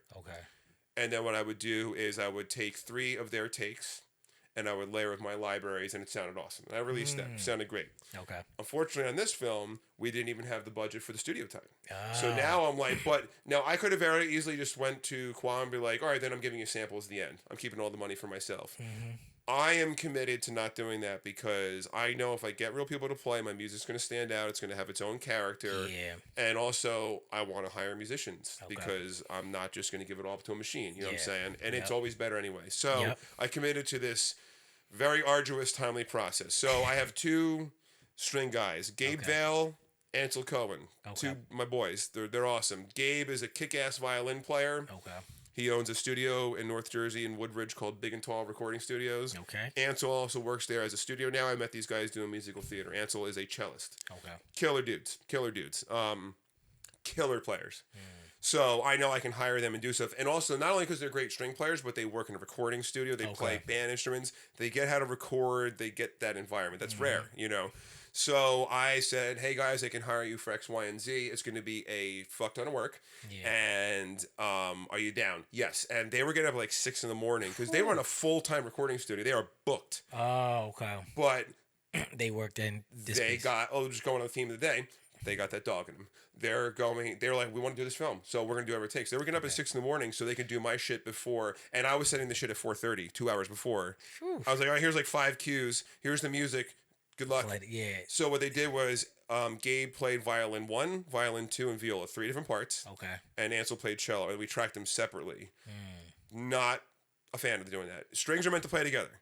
Okay. So it has a lot of time in the process. So once I get those tracks back, I gotta mix separately track strings together with samples and make it all sound like it's together. It's a lot more process, work. If I had the people together in the room, even if it was just a string quartet, way easier. It would be better. So this was like the hardest, longest process ever. Yeah. And the strings are on every single cue. However, I'll say with pride and also to kind of empower filmmakers, like, you can have the orchestra sound. You can have it if you got a composer that can do it on your budget. And I can. You know what I'm saying? So do you want to listen to one? Yeah, let's listen to one of the tracks. Let's listen to one that has The strings? Yeah, the strings Let's do you want to do just the strings first? Yeah. Okay, so this one is called The Truth.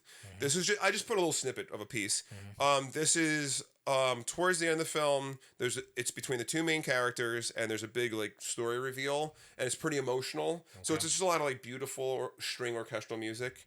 But again, just to give you like the inside baseball on it, like it's only 2 string players. Okay. I'm playing piano and everything else. Okay. And I'm layering the samples, and I feel like we achieved a gorgeous orchestra sound.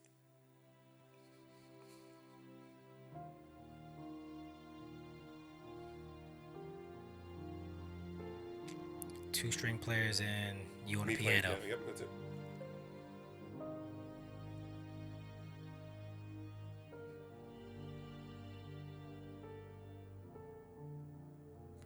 Beautiful. Yeah. Violins here.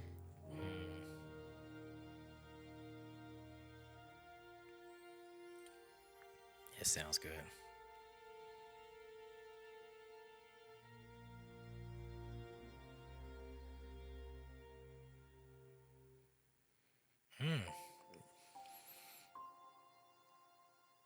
Maybe a big, nice emotional swell here. Yeah.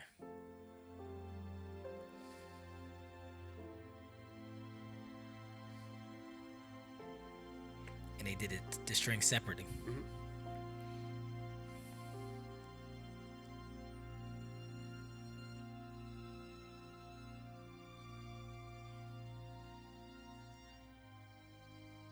Beautiful violin tone. I from love Gabe, it. Yeah, coming down. Yeah. I love violin and strings. So the tone came out great, man. It's a lot of work to get it there. It's Yeah. not fun, to be honest with you. I would love to just have the people in the room. And you just know, do but, it that way. But yeah. again, like we can do it. You know what I'm saying? It's possible. You know. Yeah.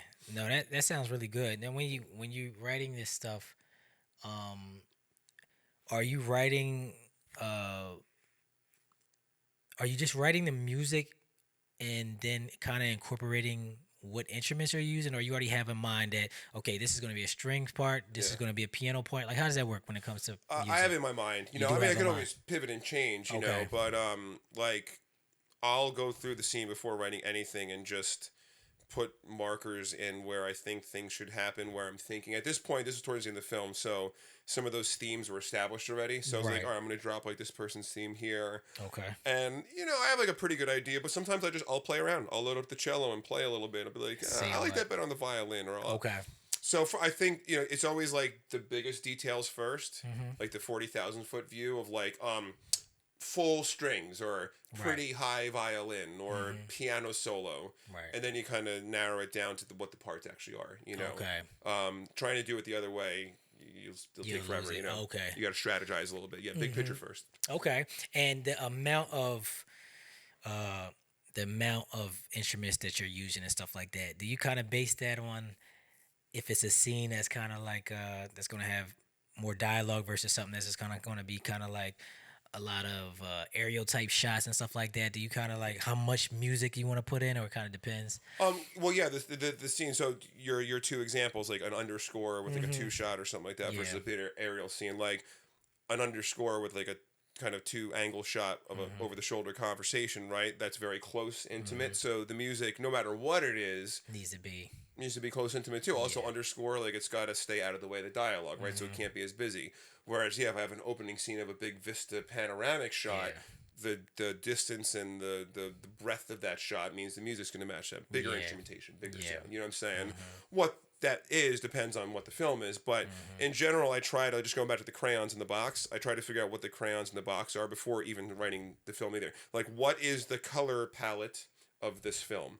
This film was Christmas drama, so strings. And I purposely made the instrument choices minimal and stuck to it because the film didn't have a lot of those big shots. It had some, but not too often, right? You know, so, like, I'm not going to write that big stuff. So the music needs to be more of an intimate nature. So the whole palette was strings, piano, acoustic guitar, woodwinds, and I used, like, one synth sound that I designed myself as, like, a nice chill sound, and maybe once in a while another sound, but that was it. I stuck to just those crayons. When I did, like, a sci-fi thing, the production before, my crayon box was the orchestra, but, like, the loud ass trombones and the timpani, and then, like, analog synths and, like, aggressive sounding shit. The crayon box for Bezos was retro synths that invoke Pentium computers. It makes sense. So you want to figure your crayon box first, stick to it, give yourself those parameters. Otherwise, you're just drowning in options. You know it's what I'm saying? too much, and that's what I was gonna. So when you when they say, all right, this is in conjunction with the budget, because it's like, all right, you know, you're gonna have enough for X amount of musicians or the play, so you kind of like scale it down in that way as well. And then you know, if I was doing a synth electronic score, I could do whatever the hell I want to, because pretty much I'm producing it by myself. You know, I can play everything, you know. But when we get to orchestral stuff, like, I need the cast to play stuff, you know. So you got to hire out. And luckily I got these guys that are just sick, you know. They're great at what they do. Good job. That sounds amazing put together. Thanks, man. And so you said you break everything down, and then it has to be like everything is recorded separately. Yeah, like violin 1, which is one part. He will give me 3 takes of that, and then violin 2. So in a string family, you have violin 1, violin 2, viola, cello. That's your string quartet. And then there's bass also. Sometimes people just stick to a quartet. I used bass, but I did not hire a bass. I used my samples for that. Because you can get away with that easier, and I just didn't have the money. I would hire one if I could, but I didn't, right? Gabe is ass-kicking and played violin 1, violin 2, and viola himself. He covered all those parts. And then Ansel covered the cello. And so every song had 12 different tracks of takes. And then it was the close mic and then the stereos. So everything had 24 tracks. And then sometimes there were additional overdubs of solos or additional harmony parts. I tried not to. But so, like, every cue had 24 live string tracks, which all had to be EQ'd, manicured, mixed, fixed the noises, any performance errors, which is almost none ever. But maybe sometimes there's like a little noise, like they hit the bow on the thing. I got to notch that out real quick. EQ all that stuff, blend those 2 mics together, and then do mixing stuff with the samples to blend it with that. Now, I have a template in Logic that gets me halfway there now because I've done this before, but even still. It's still a process. Oh, my Lord. I can't tell you how fast I have to mix. I get it. I'd be like, all right. All right, does it sound good? Cool. Send. Done, like that. So you're mixing all the music, and then so what you send them is the final mix. It goes to the surround guy. So I deliver what's called stems. So I give them, like, all the strings on a track, all the brass on a track. It's not like all the instruments, but it's the categories of this section or whatever. And not to get too far in the weeds, but when you deliver for film, when you mix, you don't actually mix. For example, if I was just doing something for music, and I wanted to use a reverb for the orchestra, I would likely send all of the instruments to one reverb unit, all of the tracks to a single reverb, and then it just sounds like it's in a room, right? But when you deliver for surround and for film, you have to deliver in stems, meaning, like, you can't do any processing on the master channel. I can't put a compressor on the master channel, which everything goes through. Because your mix doesn't come from that. It's the sum of your individual tracks. And it's, I don't want to get too far in the weeds with it, but, like, it's a different way of mixing. It's very different. So every stem, the strings, the brass, the piano, has to have its own reverb like they're pretty much you're Yeah. mixing completely independently of each other. Each one. Yeah, and hoping they definitely. add up together. When it's all put Yeah, together. so it's a very different way of mixing. You know, so it's a process. It's Yeah, a but that was process. it. So that was an example of two strings. Okay. You want to Let's hear go. another one? Yeah, let's go to the next one that has A woodwind as well. So this one's called inflatable espionage. Okay. It's called that because this is a funny scene where the girl in an inflatable snowman costume breaks into this guy's house to try to find something, and then like he walks in the house and she has all these like funny bumbly comedic chop stuff she does. So this is a good example of like comedic orchestral music, but there's a lot of woodwind solos. So you hear an oboe, a flute, a clarinet solo, and then at the end it has a really grandiose full orchestra thing with like timpani and horns and stuff like that. Okay. And again, I'm proud of what we got because you've got that big It's got that sound with two string players and a woodwind and me doing the rest. and it looks like it's a whole studio full. Yeah, it sounds like it. Yeah, and it came out. It sounds real. And again, we can do these things with minimal budget. It's possible. That's amazing. So let's listen to the second piece. What's it called again? Inflatable espionage. Espionage. All right, let's take a listen. Wins first.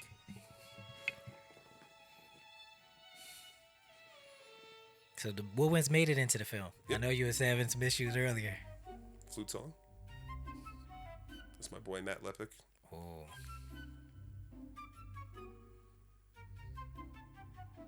My kind of goofy comedy, right? Mm-hmm. Clarinet solo.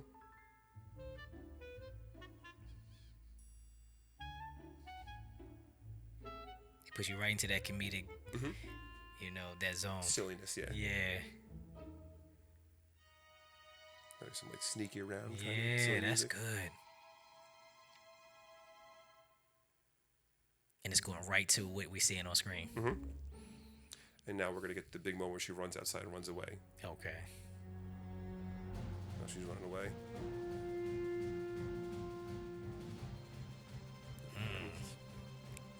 It starts to open her up.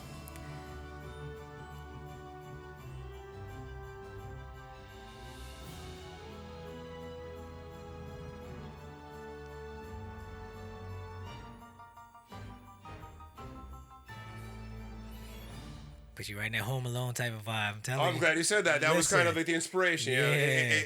It's a funny Christmas moment. She's Yeah. running out. When it gets big at the end like that, you hear the French horn and stuff. Like that's one of your big wide shots. It's beautiful estate they shot on it. She's running out and it's a big far away shot. She's like running away with a snowman costume, like flailing away, and it's silly.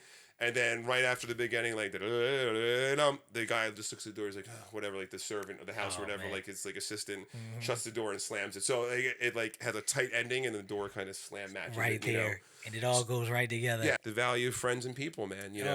Relationships, like you said, is so important, and a lot of people don't realize that relationships.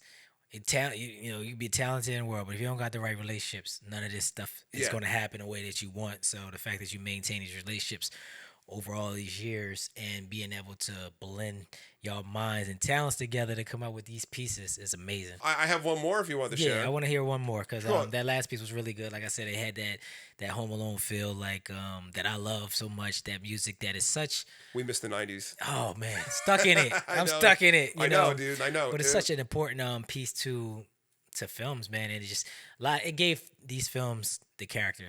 Absolutely, yeah. Well, I really appreciate that I don't take that small, man. So thank you. I really appreciate that. What's this last piece, man? All right, this is called Maria and Carlos. It's kind of like a romantic scene between two of the characters, and I picked this one because it has strings, it has a woodwind solo, and my friend VJ Man's own guitar.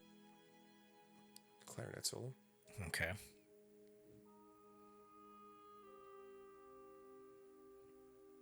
And who's on the clarinet again? Matt Lepic. Matt, okay. Shout out to Matt. Mm-hmm. Beautiful violin here by Gabe.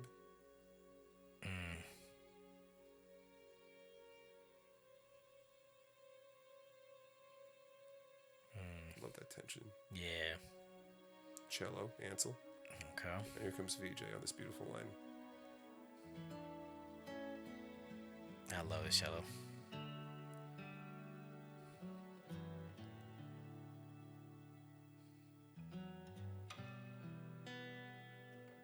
That sounds good.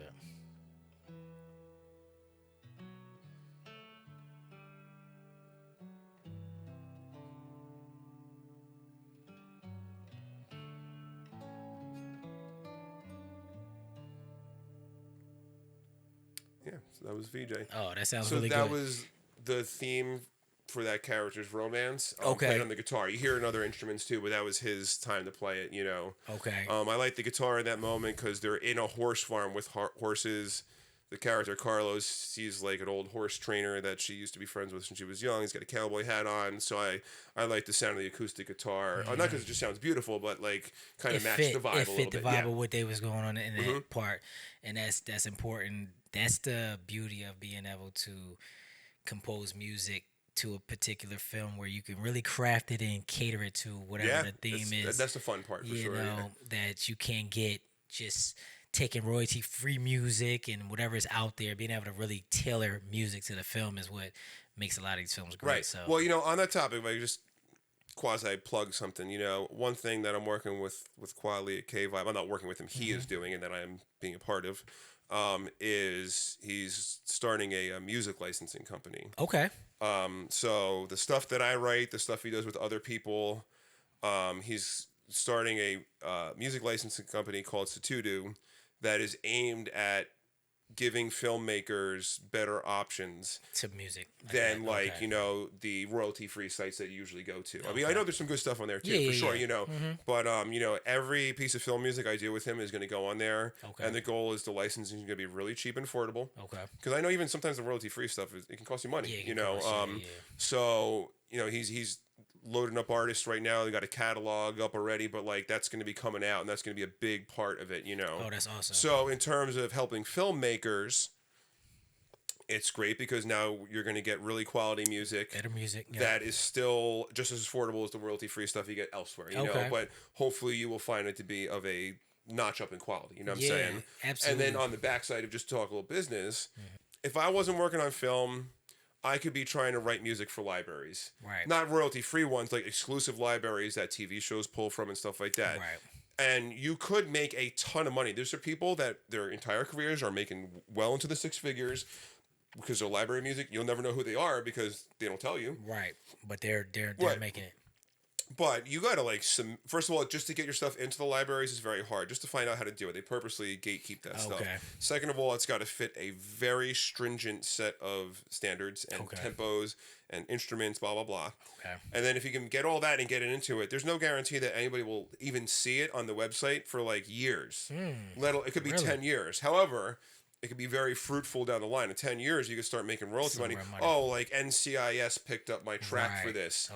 Okay, now you're in the money. You're on TV. Okay. But that's writing a lot of music and sending it into the void. And I have lots of friends that do that. They're very good at it. And like, it's a great career thing. Me personally, one, I don't have the time to put that much out. Two, I can't just write music and pump it out and send it off and be like, all right, goodbye, whatever. Like, it's just not what I want to do. That's not what you want to do. You want to be more involved. Yeah, I want to like make art. Product. That's mine. Exactly. But with those library services, like you sign away your rights. Okay. You don't own the music. Now you'll make good money, but like it's done. They do the stuff with ASCAP or the PROs and stuff like that, and like you're out of the picture on that. Not the case with his service. Like he's allowing you to retain your royalties. Yeah, and like so you just license it, and their company gets a fair cut of that sale, but so do I. And then if that goes out, like when you make your cue sheet, right, for whatever you're gonna make, well, you pick one of my tunes up. Let's say, okay, so you bought a tune off Satudu. It was affordable for you, win for you. We're all making a little bit of money, win for me, dribs and drabs, whatever, for the company. But now, because I retain the ownership and the rights, when you put your cue sheet in, let's say your stuff gets on TV, right. I'm going to make royalty money off of that. So now you're talking about monetizing the upfront payment. You're talking about monetizing. With Qua and independent film, I keep my rights and royalties because Hollywood doesn't do that. You sign your rights away, but they're also getting paid like sick money. So that's the deal, right? Yeah. You keep your writer side, not the publisher side, and you don't own the copyrights to your music. I retain everything. So when my films go out, if they get on TV, I'm getting all the royalty money.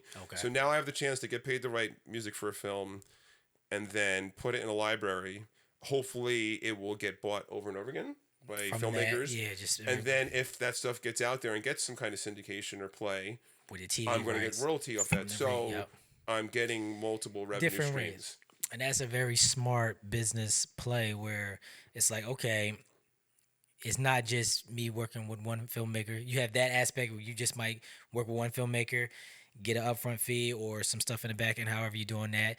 Then you putting it on a licensing program where multiple filmmakers can buy. Yeah. And then, like you said, if one film gets a TV deal or something, now you're getting, the ASCAP and all that stuff from that. Yeah. So you really have multiplied your opportunities to make money That's from the theory. same thing. Yeah. And, it's just starting. So we'll see. Before we check out, what do you have an ultimate goal of what you want to do or be within the music space? Is it kind of what you're doing? Is it bigger films? Is it a multitude of everything? Teaching? You always want to teach? Like, how do you want to continue on before we check out? A good question. Right now, and it was like coming out of this last film in that very like challenging situation that kind of pushed me to my limit, and my current life situation with like having young children right now is maybe like, for the first time in my life, I can be a little more patient. I can say no to things. Okay. And I could be real about where I'm at, Even going into like the Bezos film, I was still like, I'm gonna go to Hollywood. Yeah.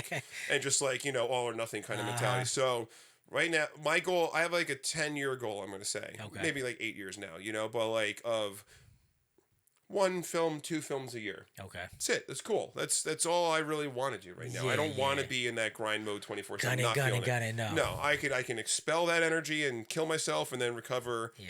Get back in. Yeah. Now, don't get me wrong. Give me a phone call. We'll talk. You know what I'm saying? Yeah. And I want that to excel. So 1 or 2 films a year. I have no doubt that'll snowball to more. Yeah. I want to continue teaching. And because now my day job teaching music production, I'm teaching the skill sets that I'm using composing. So it's going hand in hand. So yeah, it's hand in hand. It's keeping me sharp.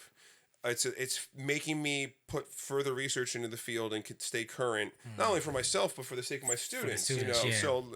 So why wouldn't you do that? And I hope in maybe 8 years time, I have to make a very difficult decision about what's in front of me. Of like, okay, now there's bigger opportunities. Where am I? And if not, it's all good because I have my different avenues of making money set right now. Okay. And just in this period of time right now, I have a 3 and a 6-year-old boy. Yeah.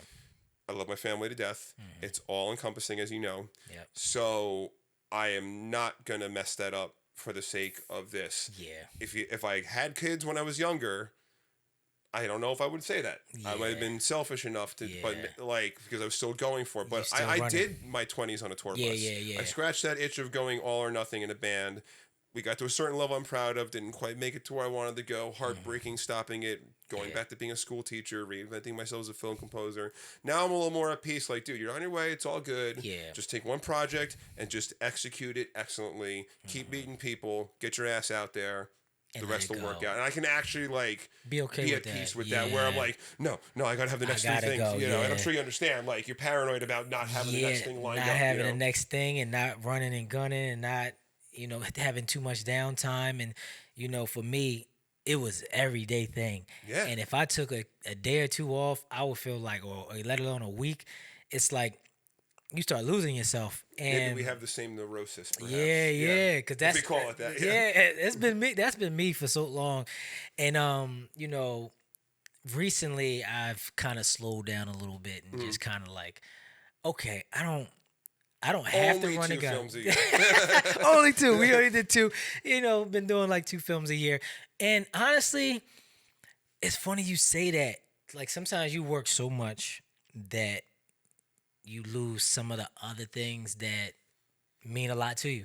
Like I had to start like playing basketball again. I had to start bowling again because I started like being running and gunning so much that I'm like, yo, it's other things that I enjoy. I got to do that. I'm looking for sports right now so bad. I was an athlete growing up, man. I played baseball, basketball, soccer, ice hockey became my main sport when I was older. I almost went to college for it. Like I made a choice between ice hockey and golf. And then I've had 2 spinal surgeries, so I can't play a lot of the sports again. But yeah, as soon as you get so sedentary in the computer chair, then I'm like, but I hate working out.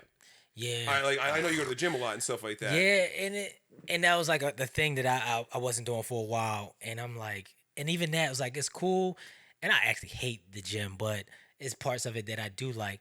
But I would see my other friends playing basketball and stuff like that, and that was my thing. I played basketball, I played baseball, I played football until people just got too damn big, and I'm just like, y'all not running me over out this day. I'm good. But I played sports all the way up into college and stuff like that, and one day it just like kind of stopped, and I was just doing so much work, and I'm like, I said that with my girl. I was like, I need something else to do. You know, it was at one point where, because a lot of times I've had a job, my 9 to 5, and then I would do this on the side. And then I think for like the last 3 years, I've been just doing this full time.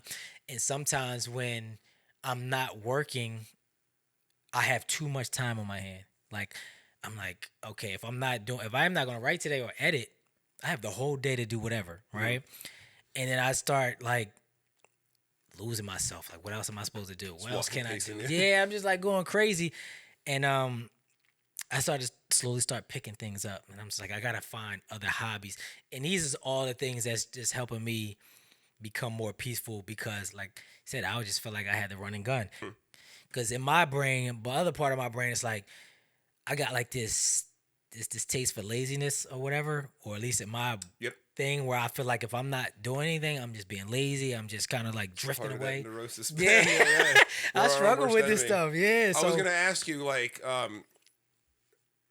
you know, I was telling you after the film I just did was really hard on me, so I needed, like, I didn't even go in my studio for like a month. I didn't go downstairs in my studio. Really? I just, you've been there, you know. Yeah. Closed the door. I was like, I don't want to fucking look at this room for a month. Yeah. And it's funny because I had Asbury Park Press came to my house last Friday to do a story on me.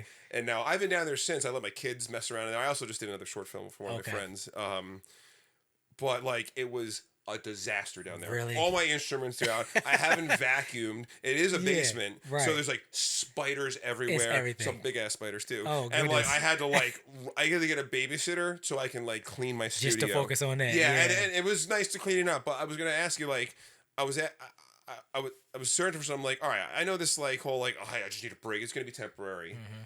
But like when you're in that mode, like, what can you do to get re-inspired? The thing that I found was I just like reading books written by people that have done it. You know what I'm saying? So I shared my Quincy book with you, which was an easy read. Those were 12 stories, his 12 notes about things you learned in life. Like, I'm going to listen to this dude's advice. You know what I'm saying? I started reading David Byrne's book, the singer of Talking Heads, called How Music Works, big, thick orange book. Just busted it out a couple weeks ago. And I'm skipping chapters around. Insanely brilliant book, man. He talks about the whole recording revolution, how to build a scene, how the Talking Heads went from like CBGB's New York to this and that, but it's very detailed. And I just like, I get re-inspired reading about the people I look up to, the books they put out. And like, I find that it gets me out of that rut of like, oh, fucking done. All right, now I'm like refreshed again. I'm ready to go. I was going to ask you, I mean, I feel like you kind of answered my question, right? Like, did you ever get to that point where like you just found some kind of activity or something that's not music or film gets you re-inspired to get back and start shooting again? It's weird because I'm always trying to find, like, I'm a self-starter, and I can kind of just, I can hit the switch and I'm going. But lately I've been kind of like always searching for that inspiration. The first time I got back inspired again was through film. You know, like, so, and where I'm recording this podcast at, it was different earlier in the year, and I kind of redid everything and put some different. I was gonna say, this room looks different. Like, it wasn't. I didn't even have my TV in here. I didn't have my surround sound. It was literally my editing bay, and it was nothing else in there. This couch wasn't even in there. It was like 2 seats here, and everything was focused on that. And I was like, okay, I'm coming here, and if I'm not editing, I'm just kind of like whatever. I was like, how can I kind of create a space that actually inspires me to want to work? So first thing I did, got a bigger TV. I got a surround sound, because when I watch movies, I like to watch movies a certain way. And for like the last 2 years, I'm watching movies on Netflix in the bed. I'm watching it. I have something in my like kitchen den area. And I'm watching movies that are on TV that doesn't have the full sound, the full, you know, a bigger screen TV, the way I like to watch. Almost, I want to feel like I'm in a movie theater. And I just haven't been going to the movie theaters as much, because a lot of the newer movies, they're not coming out as much as it used to be. So I used to always go to the movies every Tuesday, and I'm not. So I was like, yo, how can I create a space to get me inspired? So I did that. I went on the Facebook Marketplace, got me a surround sound for like $50. Everything I own is from there. Got me a TV. So I'm a super thrifter. So I did all of that, got me a new couch, and the first thing I did was put on Top Gun Maverick. with Tom Cruise. I remember you telling me about this. Yeah. One of my favorite films. I watched it in the theater like plenty of times, and my girl got me the DVD. And I don't know what it is about that film. Maybe because I'm so in tune with the first one, being an '80s baby and all this stuff. So I really love that, and I love that they like paid homage to that film, and it was just like a really dope film. So I watched that, and I started to get the itch again of wanting to one day be able to do a film that that looks a certain way and feels a certain way, but mainly because of the music. And it's beautiful of what you're doing because you're giving filmmakers that have lower budgets to be able to accomplish that same type of thing with the music, and that's brilliant because part of what I love about the Maverick score, I love about the Maverick films is the score.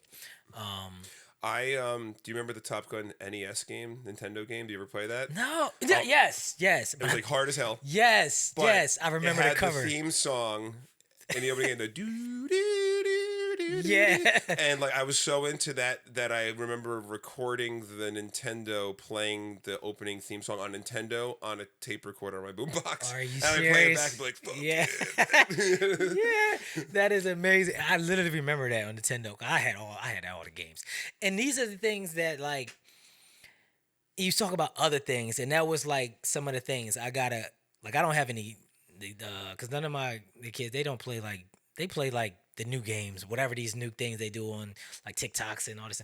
Me, I'm used to like Nintendo and PlayStation and stuff like that. Yeah, so I went and got me some games that's on my phone, but it comes with like a device that you could put on and you can play it and stuff. So I got like stuff like that.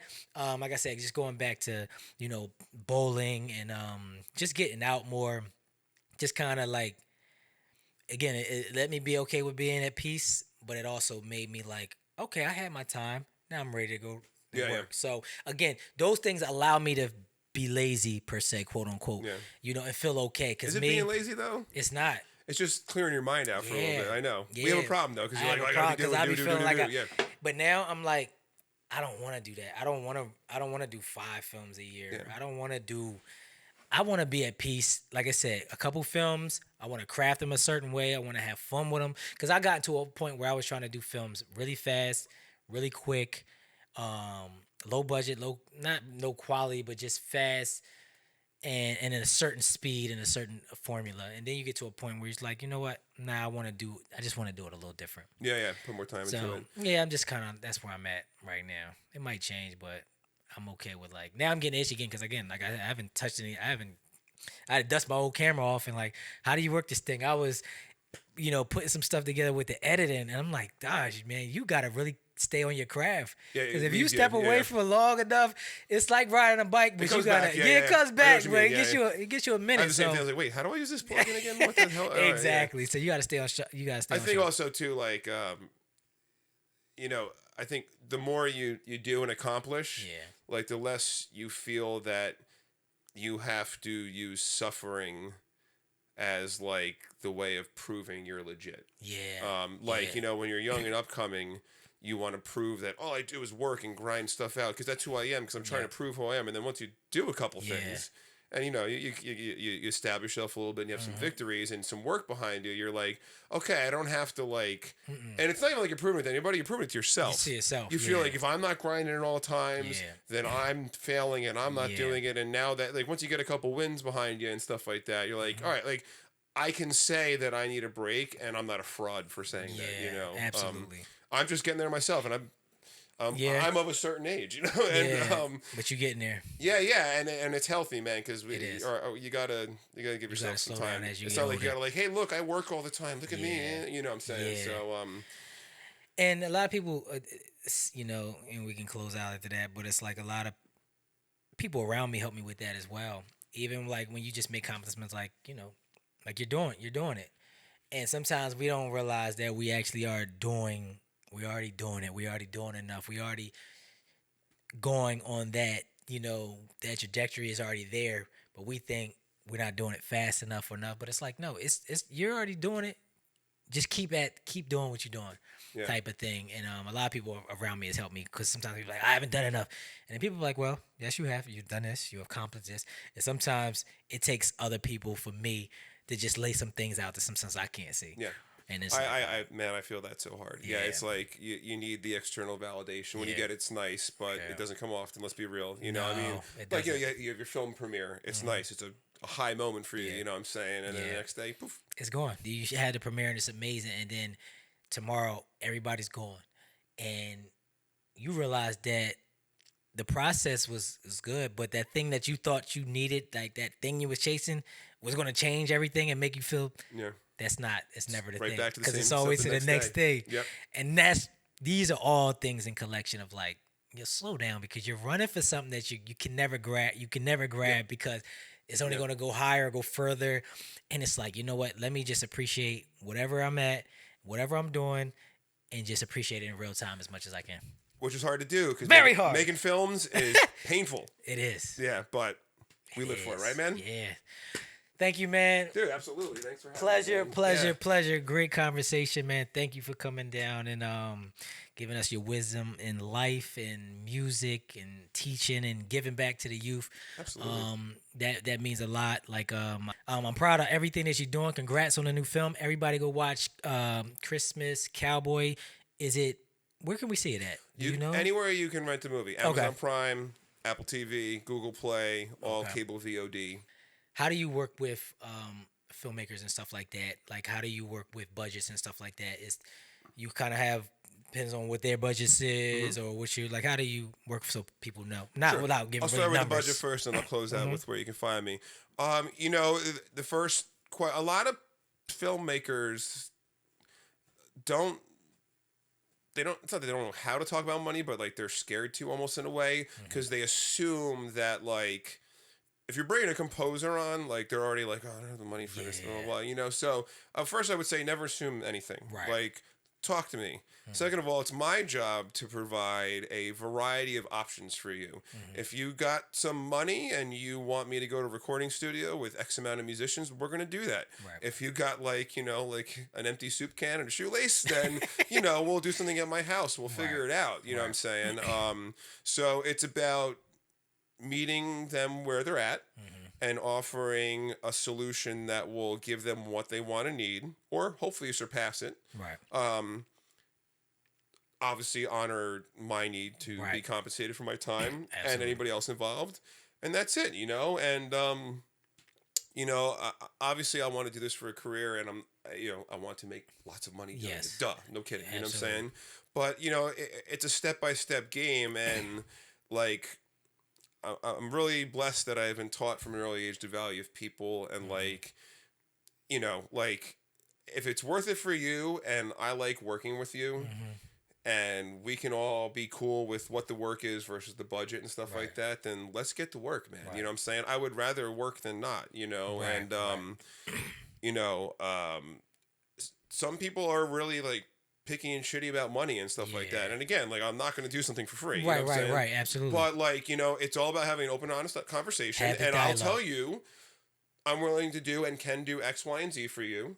I can't do X, Y, and Z. And what I do is I provide budget options. So I'll give you like, all right, what's your money?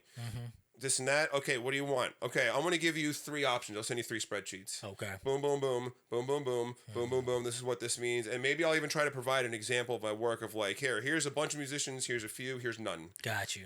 To try to, because people can't contextualize what it means. Really with that all. Yeah, so, you know, I'm like the ambassador of the music side. Like I'm here to help you understand how it's done because a lot of people don't know. You know what I'm saying? So let's do it. You know, and that's how I handle it. Let's have a conversation. You tell me what you're working with. Okay. You know, now if you're like not forthcoming, don't know, or you're playing games, then I'm probably not going to work with you. You know, and I haven't really had too much problems with that. Fortunately, I like the people I work with are awesome. You know, but you know, you just gotta. We can make it happen. You know, more often than not, we can make it happen. You're gonna be really happy because I pride myself on exceeding expectations and making people happy. Like that's the point. If I do that, then more people want to work with me. I'm satisfied. I'm happy when the director's satisfied. That means I accomplished my mission with the music. You know what I'm saying? So I'm not doing film because I, as a music artist, need to put my stamp on the world because it's the wrong genre to do that. The music's the third most important thing, right? So it's not a place to make. I'll make it a solo album if I want to do that. If you know, so got you. You know, I like the teamwork aspect. So that's it. And then if you want to find me, real simple. colinbellmusic.com, my name and the word music. Yep. Or you can find me on Instagram, NJ Colin. NJ because I live in New Jersey. Colin, Colin. One of those two places. My website has like the playlists and stuff. If you want to see like samples of my work, if you want to see insights to like me in the studio and how I do my work, just follow me on Instagram. Follow Colin, follow me at Dreamboy Vision. And we're going to get out of here. We've been talking for a while, but I had a really great conversation. Pleasure having you, and look forward to doing some work together, definitely in 2025, and just keep doing what you're doing, man. Thank Absolutely, you too. All right, we out of here. Peace. Good job.